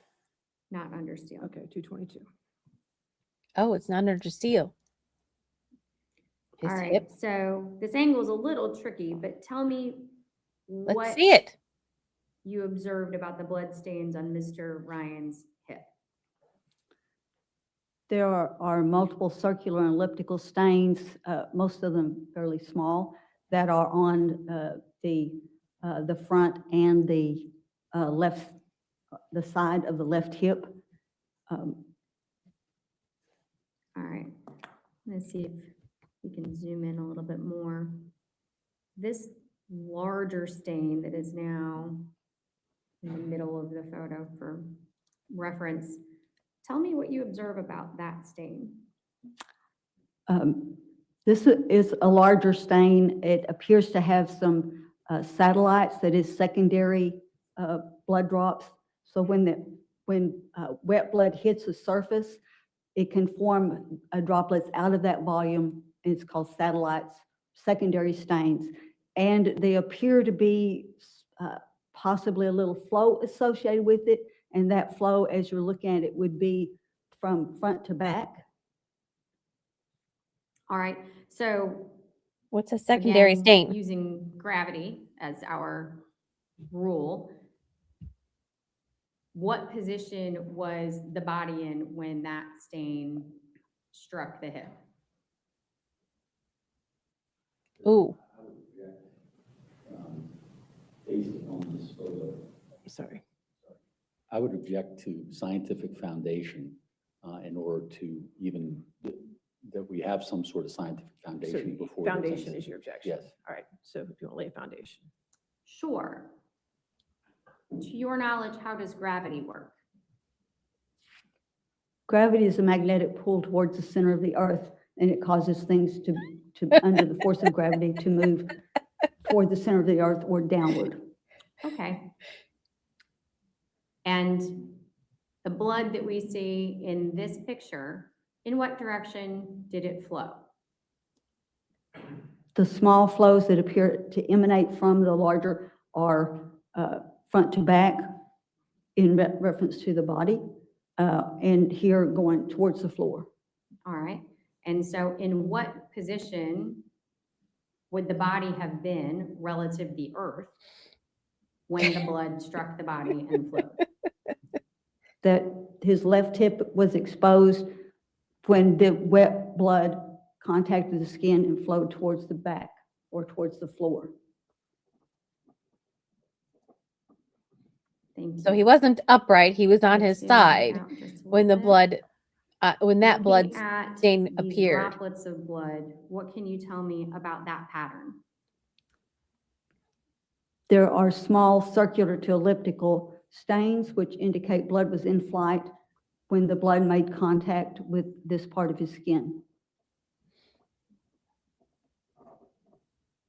All right, thank you. Again, I have, again, okay, so listen up at home jurors.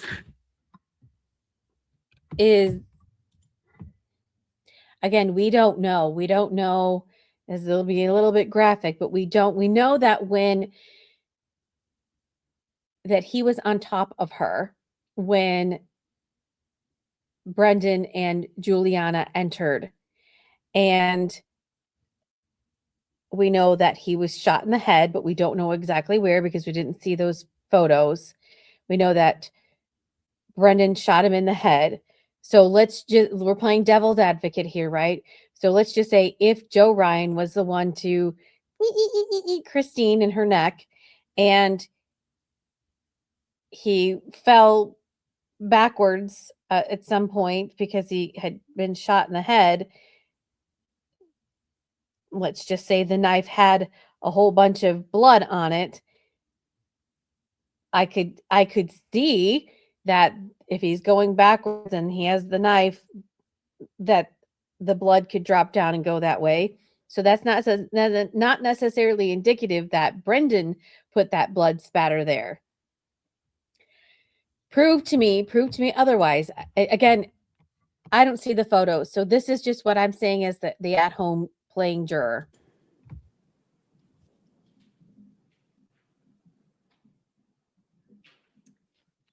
So I'm let's still move not- on then I'm not to convinced, what was but- previously admitted as Commonwealth's 133.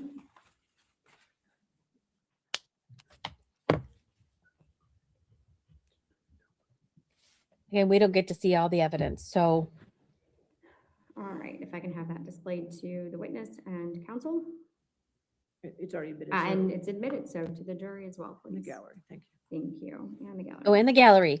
All right. Bring it on. Ms. Dallygraph, tell me about the blood stains that we observe on Mr. Banfield's jeans, previously admitted Commonwealth Okay. 133.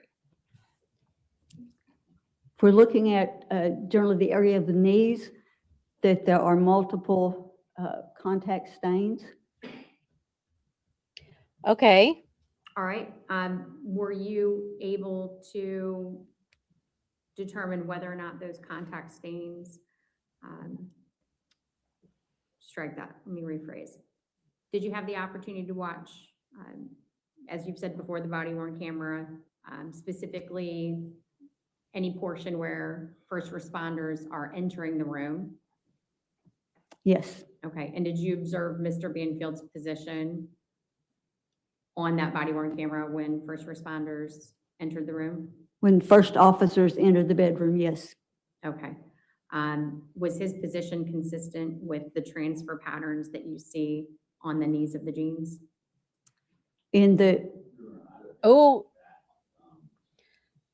microphone. There has to be more in order to be able to arrive at the conclusion that she's asking for, not just looking at the body cam. You want to approach for a second?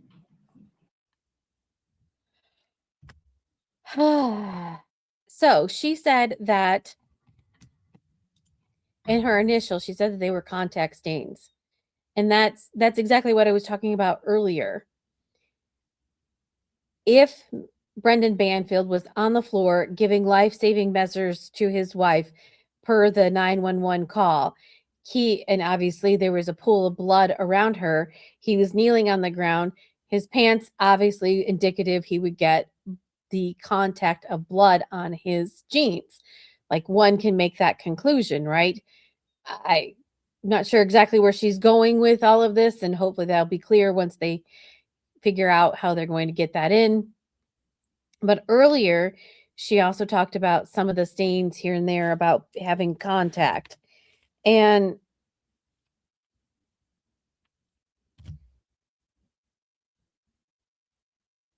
I guess what I'm trying, she may not be able to probably not going to be able to delineate. I want a clear answer.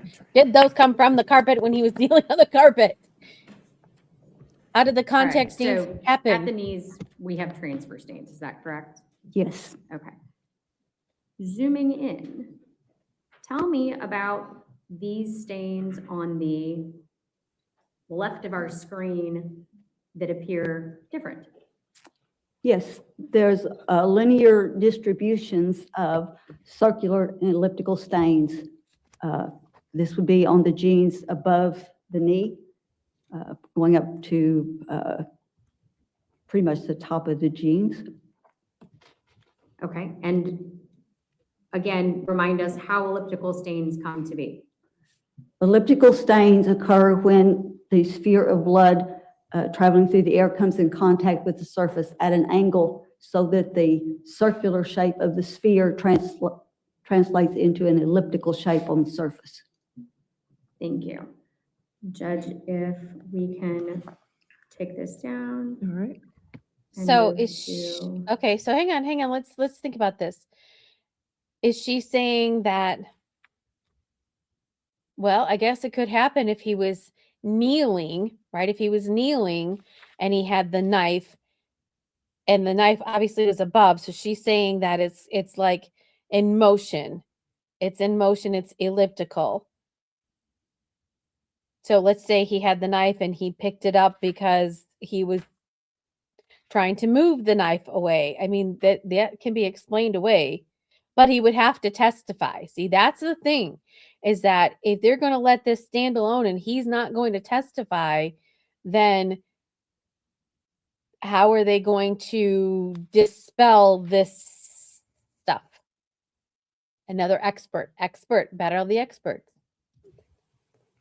Commonwealth's 135. If I can have this published, this is Commonwealth's previously admitted 135. All right.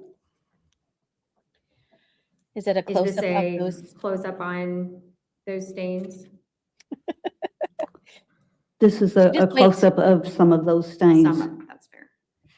Let's see him. All right. And if I can have the court's indulgence, pull this down for just 1 second. Yes, ma'am.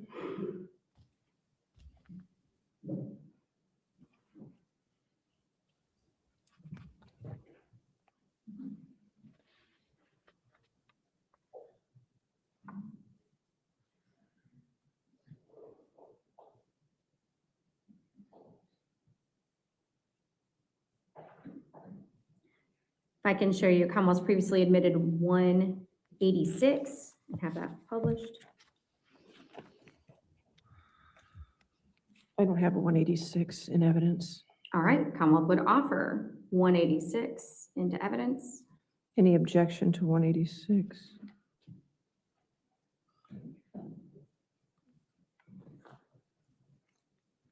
We're thinking about it. No, you're. All right, 186 in evidence.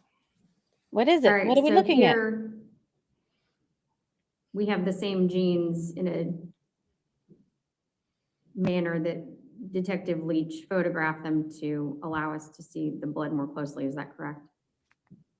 Yes. Okay, so if you can describe your opinion or share with us your opinion about the Let's blood see. spatter that we Thank see you. on the left. There are linear distributions of small circular elliptical stains. They're actually from about the knee to the crotch. and just bracketed to show that general area. All right. And are those stains cast off?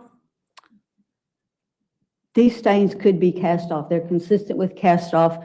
We see some progressive change in shape looking across some of the lines. So cast off cannot be excluded as a mechanism to produce these stains. Thank you. I hope you're going to challenge her on that one. This is And very Were you important. able to review the, So she's saying it's cast off, right? Choo, choo, like it's flinging, right? Could it be that when, let's just say, could it be that he picked up the knife off the ground and whammo shablamo? Could that happen too? I want the defense to ask that question. I hope that they do. Shall I send a little birdie? certificate of laboratory analysis that was admitted in this case, identifying the DNA contribution to those stains? Yes, And do you recall whose DNA was found to be in those stains? the DNA profile of Christine Banfield was found in this area. Thank you.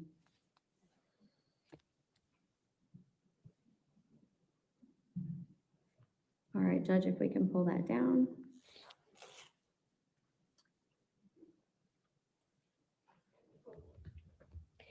The defense has got to challenge her and make it distinct. Each point, Judge, at ask this the time, I would question. offer into evidence is Commonwealth 187. Any objection to 187? No objection. All right, 187 in evidence. All right. Ms. Sally How did- Graff, from 187, were you able to make any observations about Mr. Banfield's shoes? Yes, And I'm going to ask counsel to take a look if we can Oh, pull we this saw down. his shoes. We We saw can her display shoes. Commonwealth's 188, Did we see his shoes? counsel and the witness.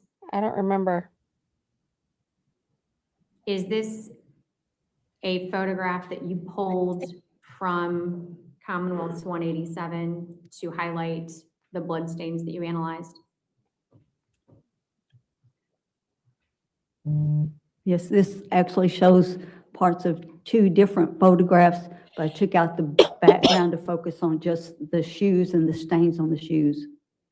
All right, Judge, at this time, the Commonwealth would offer as Commonwealth's 188 Any this objection? photograph, No objection. 188 in evidence. and we'd ask that it be published to That's the fine. jury in the gallery. All right, tell me about the staining see. that you observed on Mr. Let's Banfield's see. face. Well, on the right shoe, where you see the one closest is the right shoe, and then the one where you're looking down at the toe area of the right shoe, there are circular stains, particularly up close to where the shoelace loops. You can see a circular stain moving out into the toe, a circular stain. On the side of the right shoe, there's a larger stain that can't be determined. It could be just a contact with something wet with blood, or it could be merging where if it's blood falling there on the side, then as it traveled in the fabric actually made one larger stain. So the mechanism cannot be determined. The left shoe appears to be a transfer from some area of wet blood.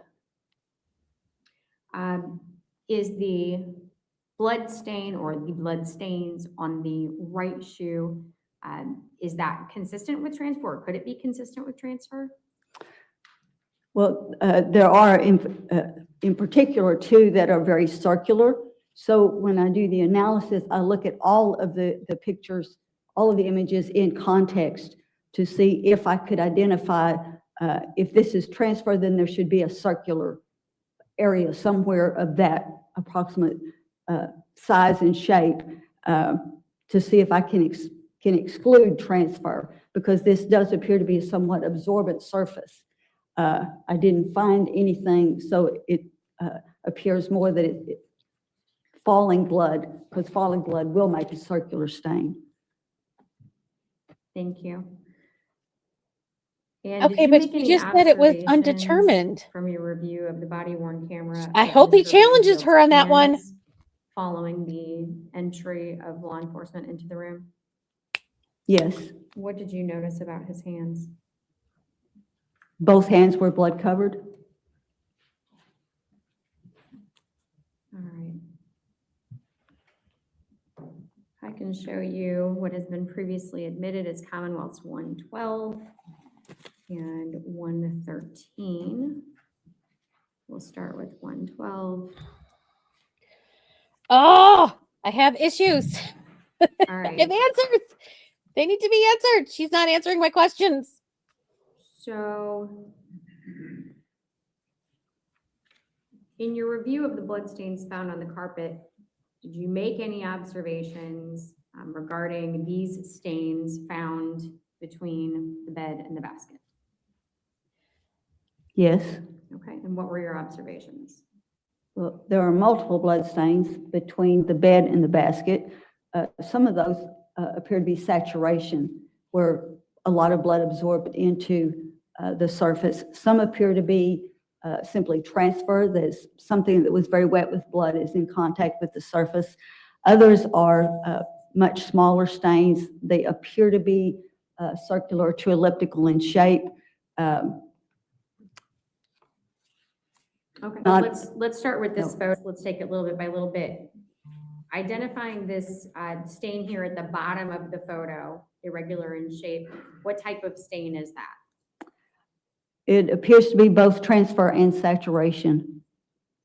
Okay. Were you able to identify anything that might have matched with the shape and pattern of that stain to have created the transfer? I could not determine what transferred that particular pattern. Okay, were there any objects that you observed in any of the photos nearby that were also saturated with blood? Yes. Okay, what did you observe? Well, in particular, there was bedding that was over this area when officers first arrived, and some of that had a fairly heavy amount or large areas of saturation within that bedding that was sort of crumpled or on the floor above this area.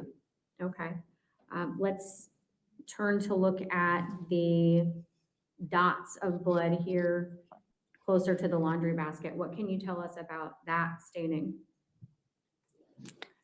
That from this image, there no particular dispersion or irregular dispersion, but there are very small blood stains in the area, especially as you're approaching up to the laundry basket. Okay, and from your review of the certificates of analysis, was Joseph Ryan's DNA present in that tested area? Yes. Okay.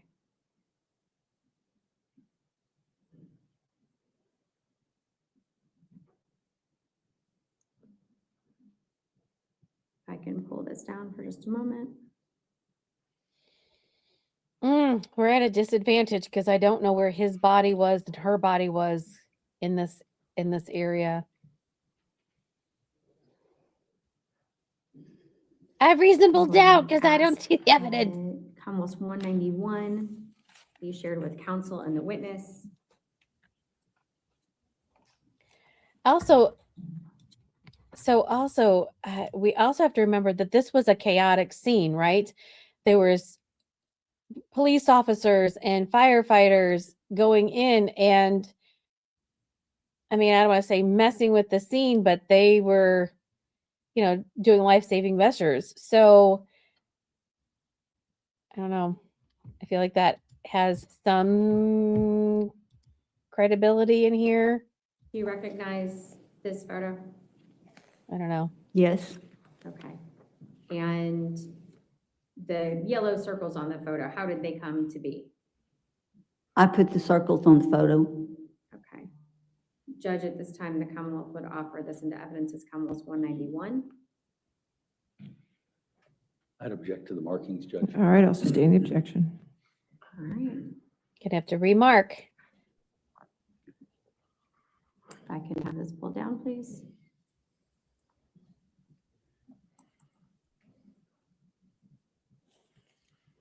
All right, directing your attention then to Commonwealth's previously admitted 113.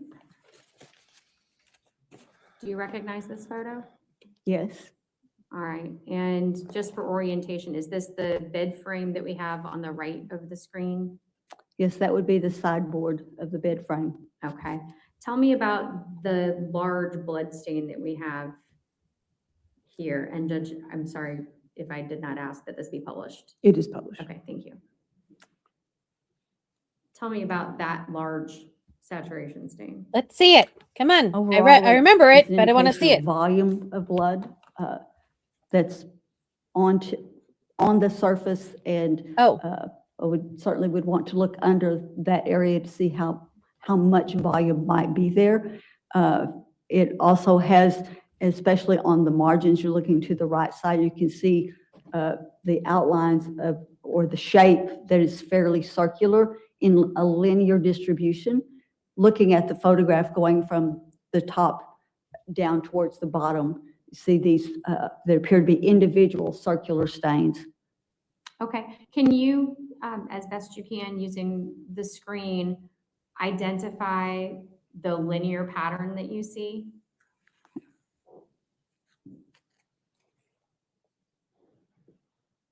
Okay, and can you draw perhaps either an arrow toward or a circle around the circular stains that you see? I'm afraid the circle around may end up too large, but Yeah. let's give it a try.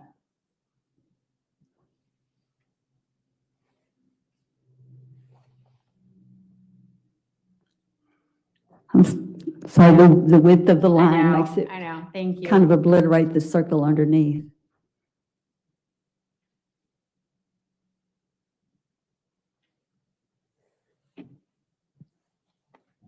All right, thank you.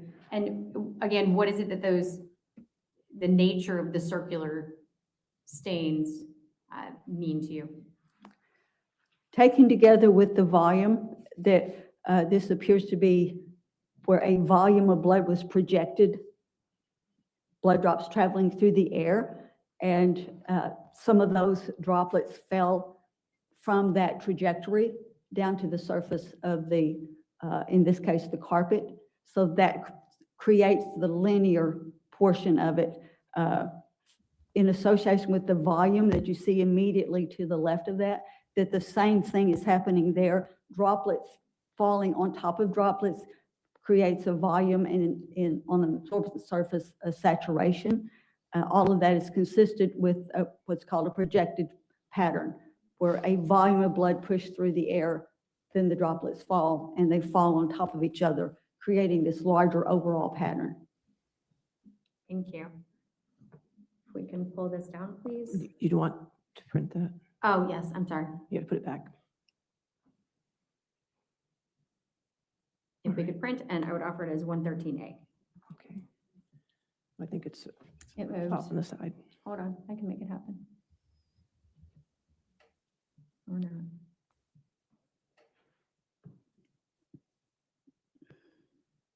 Okay. Okay. And any objection to 113A? No. No, 113A evidence. All right. I hope we have a great challenge. Are we good? Okay, just wait. You're fine. Okay, thank you.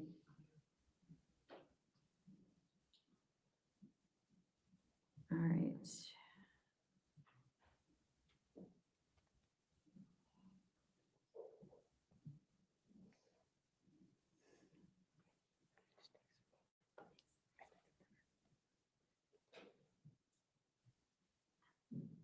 All right, if I can share Commonwealth's previously admitted 111.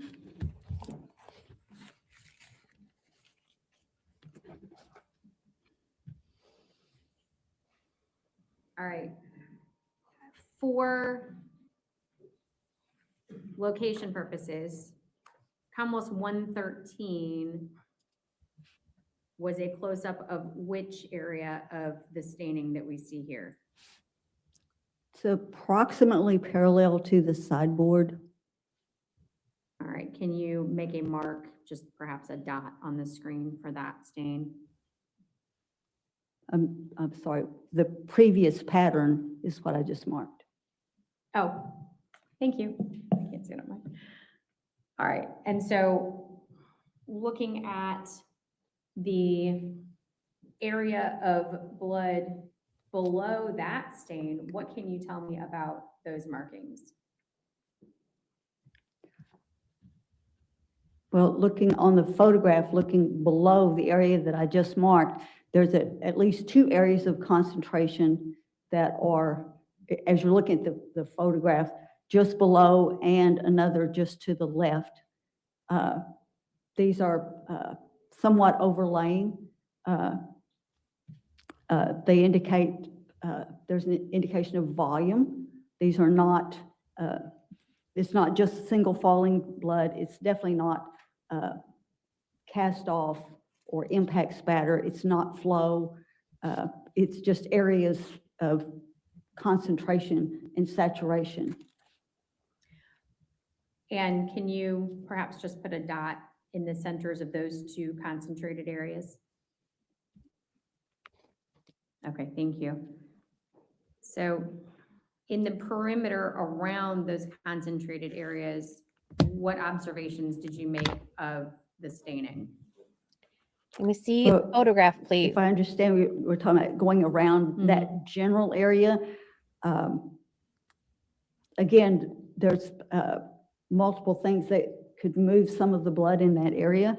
Some of it could be transfer. That is something that's very wet with blood, could be on the surface, possibly moved from one place to the other or moving on the surface. I can't really tell.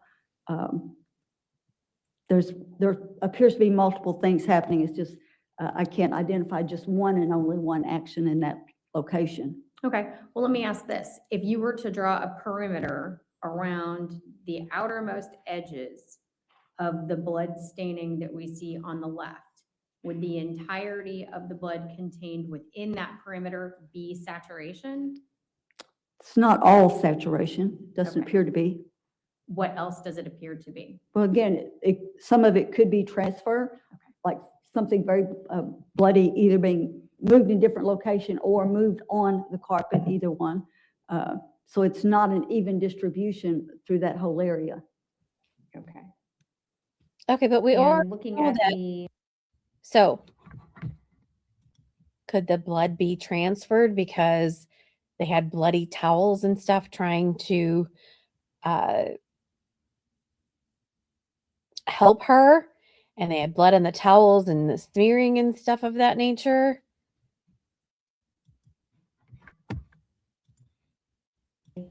blood stain now to the right of the photograph, what can you tell us about that stain? That there is saturation there, there is some transfer there. There is what might be some spatter up as you're looking at the general area. There's some smaller stains at least up just above and slightly to the right of center of the larger bloodstain area in front of that chest of drawers. Thank you. And Judge, if I can have this printed and offered into evidence as 111A. Any objection? 111A.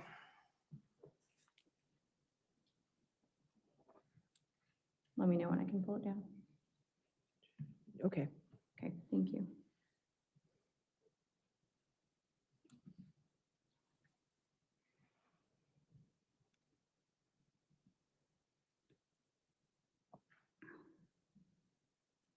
She needs to have a conclusion at the end and wrap it up in a bow, because right now it's a lot. I mean, the DNA evidence is a lot, right?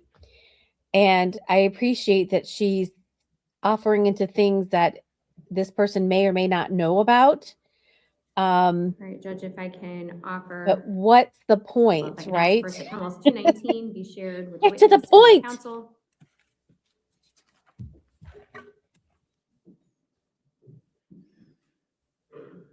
Remember, there was cast off on the laundry basket. There's cast off Judge, on at this time, I would offer Commonwealth's 219 into evidence. Any the objection? wall. And then there was the bed Yes, stain, the so bed that's the frame itself had a markings. stain I'll on it. sustain the objection. All right. Are we gonna get to those? Might be under seal, Oh, excuse me. even though it's not admitted. Judge, at this time, I'd ask Commonwealth's 221 be shared with the witness and with counsel. 221.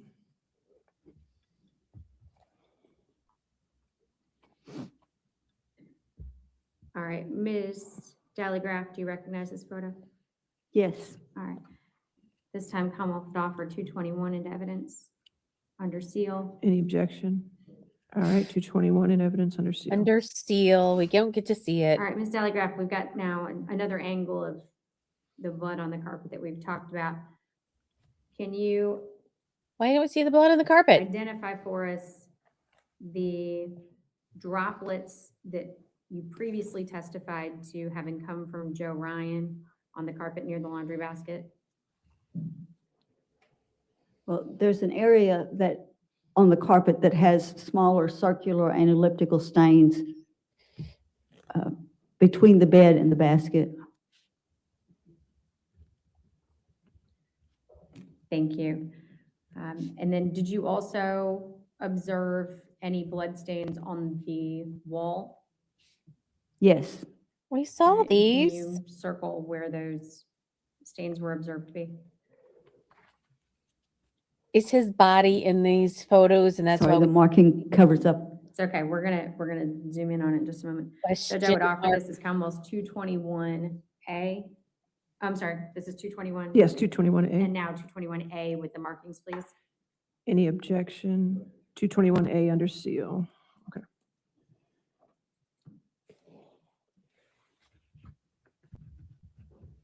Let me know when I can pull it down. Thank you. Yes, you're fine. Now, see, I can't make a determination because I don't know if that's where his body was.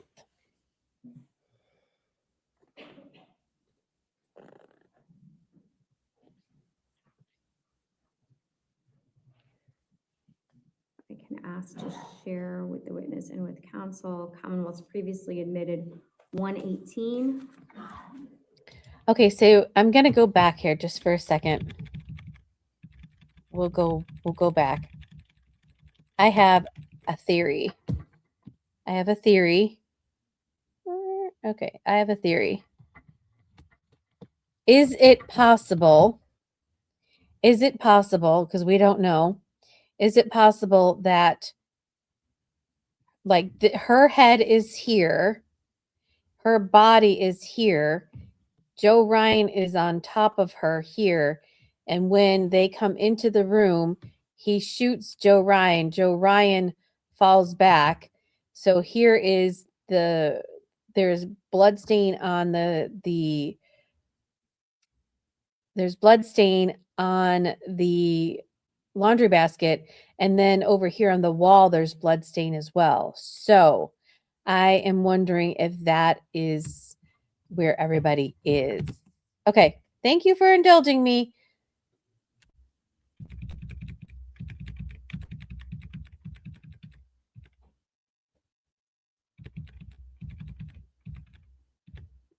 Okay, I'm kind of back to where we were. Oh, thank you. Yes, you're fine. Again, without knowing, I didn't see the photos, so I don't know where she is. I don't know where he is, but that is just my guess, my best guess. Because he came in, said that he was on top of her, and I think he got shot in the head. I mean, I can ask to share with the witness and with counsel. Commonwealth's previously admitted 118. 118. someone's coughing in the courtroom. And that can be shared with the jury in the gallery as well. Yes. Ms. Graff, do you see here now a closer picture of the blood on the wall? Yes. Blood All right. on the wall. Tell me about that blood stain and what observations you made? Well, the largest blood stain you see is clearly elliptical with some excess flow or a tail, a part of the volume that continued in the direction the blood drop was originally traveling when droplet was traveling downward and at a slight angle as you're looking at the wall, slightly to your right. There are other stains in the same area that are much smaller, but exhibit very similar characteristics, that the leading edge, the place where the blood droplet first met the wall, is rounded. And then you see that round shape transferring into elliptical. And those drops are all going toward the wall and then downward.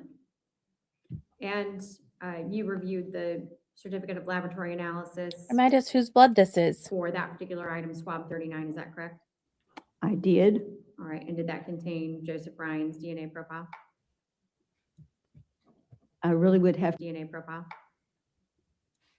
I didn't do I that. really would have to look at the report again. I don't recall. Okay, that's all right. I Did you think make it any is. observations regarding the blood spatter that was located on the laundry basket? I did.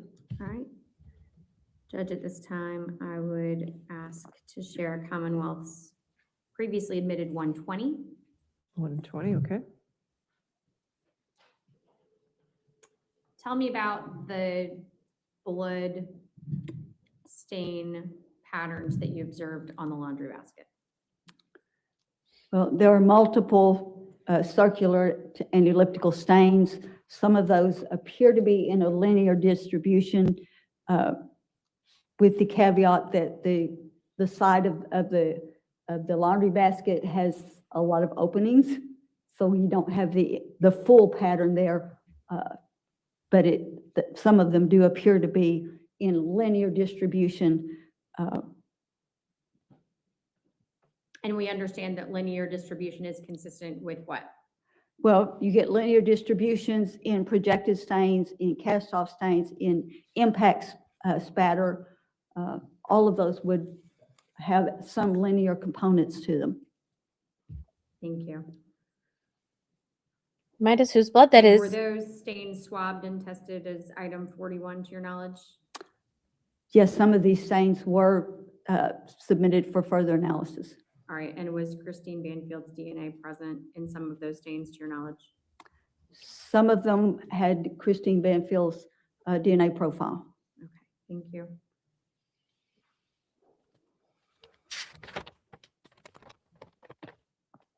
Oh, Judge, if you can pull this down.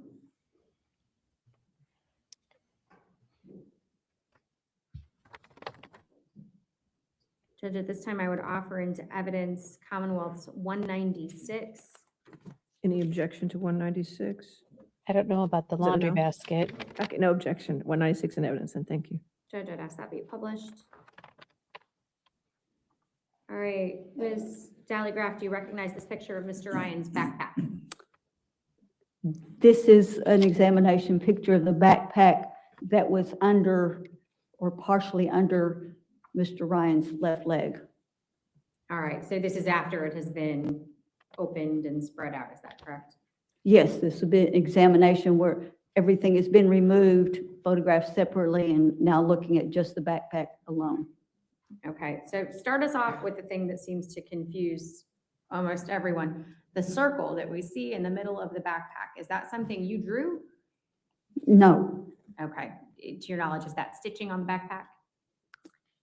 I can't tell from this photograph. I'd have to see a close-up. Oh, yes, I can see the stitches. Okay, there we go. All right, so tell me about the blood stains. We know the that you backpack had his observed on this blood on it backpack. because I was like, what? Multiple circular and elliptical stains. All right, and what pattern of travel are those stains consistent with?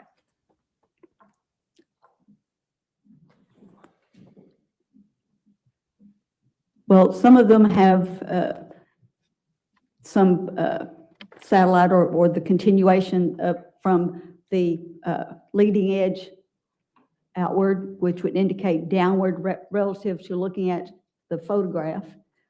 Others are pretty indistinct. You can't really determine from some of them what they were, but all of this is relative to this surface.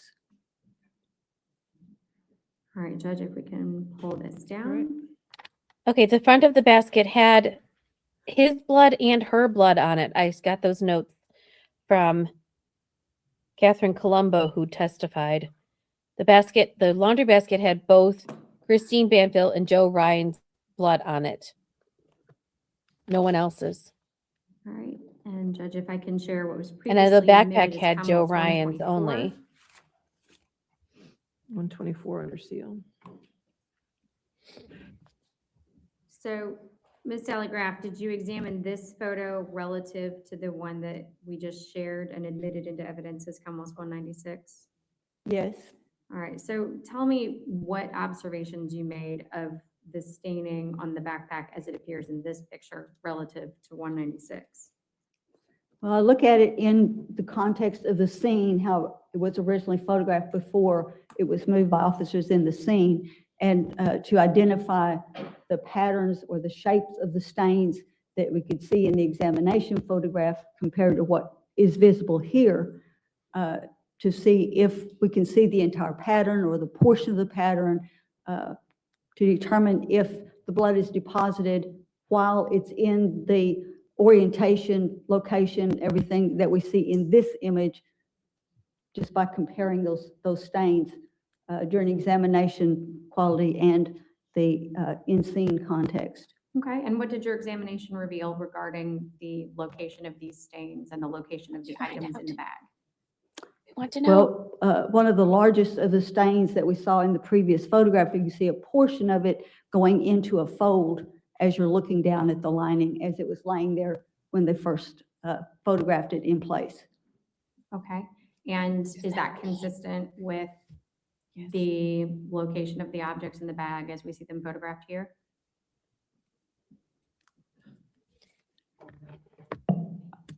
I'm not sure I understand the question. We're Okay. talking about just the lining? Yes. Or, well, it appears that at least part of that lining is not exposed when we look at the overall shape of that. So we Judge, I'm see only sorry. part of that I'm shape gonna here. object to that question that we approach. I'll sustain the objection. Just ask the next question. Okay. Is the location of the items as we see them photographed here consistent with the stains that are beneath them? Objection, All right, Judge. sustain the objection. Okay.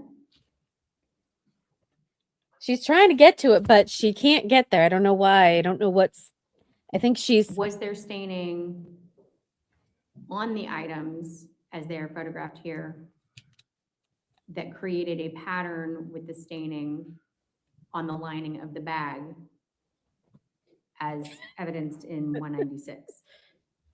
Judge, I'd object. I don't know. Well, actually, I'll see if she can answer. Sorry, it. I'll overrule the objection. There are some small stains on some of the items. However, what I'm looking for is to see, can I see the entire pattern that was on the lining with these objects in place? If all of that staining happened with these objects in place, then we should see those Judge, I think stains. I would object. I think we're going to All right, I'll where sustain the objection. Next question. yeah. Okay. I think I think she's making inferences or drawing conclusions that she can't make based upon pictures. I understand she's talking about her process, but when I think that the prosecution's asking for her to make a determination and she's speculating is what my thoughts process are. She's guessing. You can't make guesses. You have to. Based on your review of the certificates of analysis, was Mr. Ryan's DNA observed in the stains to the liner of the backpack? My recollection is those were the DNA profile of Joseph Ryan.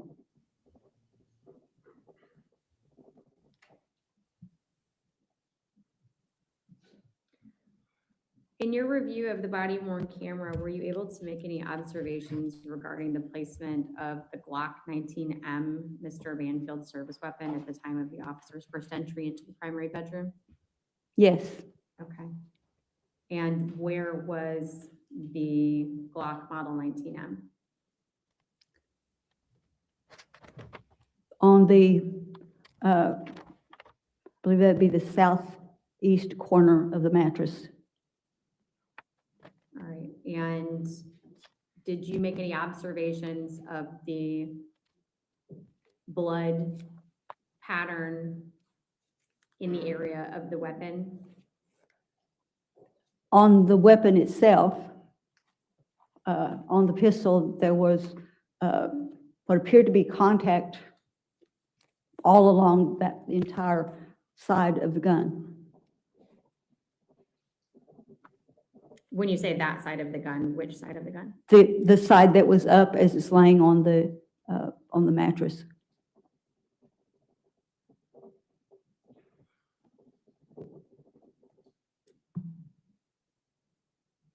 Okay.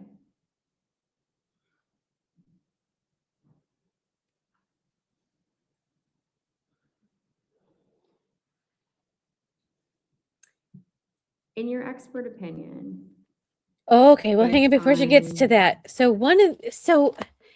what I had wondered, and I don't know if you had wondered, if you speculated, speculation, discussion. I look back in my notes to find out if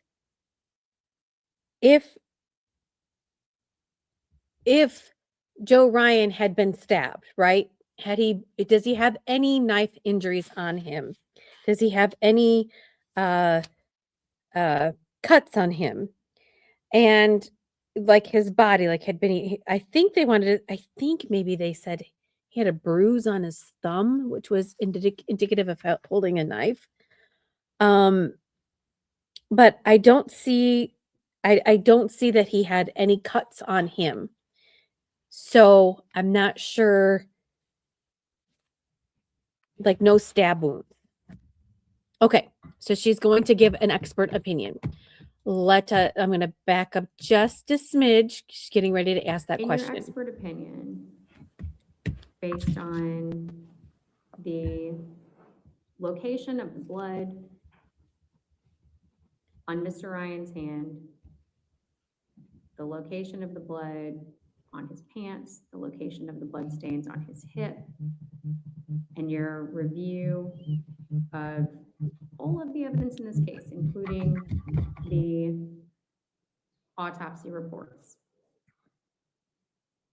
are you able to opine as to whether or not Joseph Ryan was in the position where he was found when police arrived, when those blood stains were transferred? Objection, Your Honor. All I right, think this cool. goes, Oh, I knew that was coming. I knew that was coming. First of all, what the longest question in the face of the earth?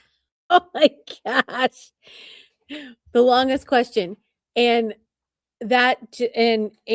oh my goodness, what a loaded question. It was a compound question. Okay, let's see how they're gonna go. I don't think we have much zoom room.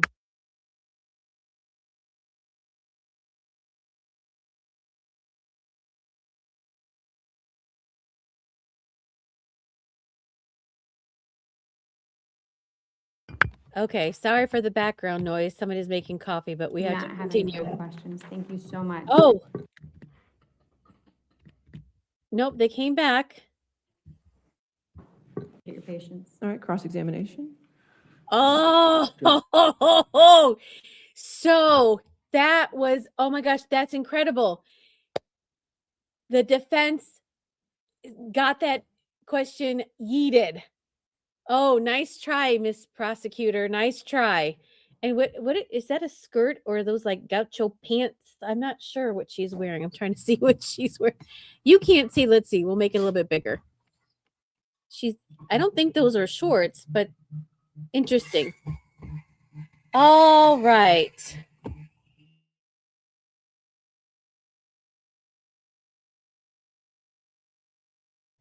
All right. Sorry for the little background noise. Somebody's making coffee. As soon as they are done making the coffee, we will go. It is the defense's turn. Woo! Let's see. I really, really, really, really hope he challenges her on a couple of things. And just to be, hypotheticals. Could this be caused by this? Could this be I don't know if they're going to be able to get into this, but I am ready for a fight. Come on, Mr. Carroll. Fight, fight, fight, fight, fight. Would it be appropriate to go now, or? Well, how I know long we is your, can have a break for the, how long is your cross-examination? I anticipated probably being at least as much, if not Okay, more. all right. Ladies and gentlemen, let's go ahead and take our lunch break now. Oh, they're going to break for lunch. So we'll come back then Okay. at 1:45 to give you an hour, okay? So again, do not discuss the case and don't do any outside research, okay? Okay. All right. So anyways, I'm going to stop the stream here. We're just going to do a morning stream. So let's recap. Okay. Just really quickly, in case you missed something and you were sleeping. On this witness stand, we have the lovely Iris Daly Graff, who is a forensic blood spatter pattern person. They had a conversation about what she could testify to. She is testifying to kind of whether the gist of it is whether or not the stains that are on Joe Ryan's hands, whether or not they were put there naturally by things that events that had happened, or whether or not they were transferred or somehow or another placed there, right? She can't transfer or contact. She can't say somebody placed it there because she wasn't there. She doesn't know. She can't tell you that. She did say that on his hands, that he had some transfer stains on his hands, on his wrists, on his palm.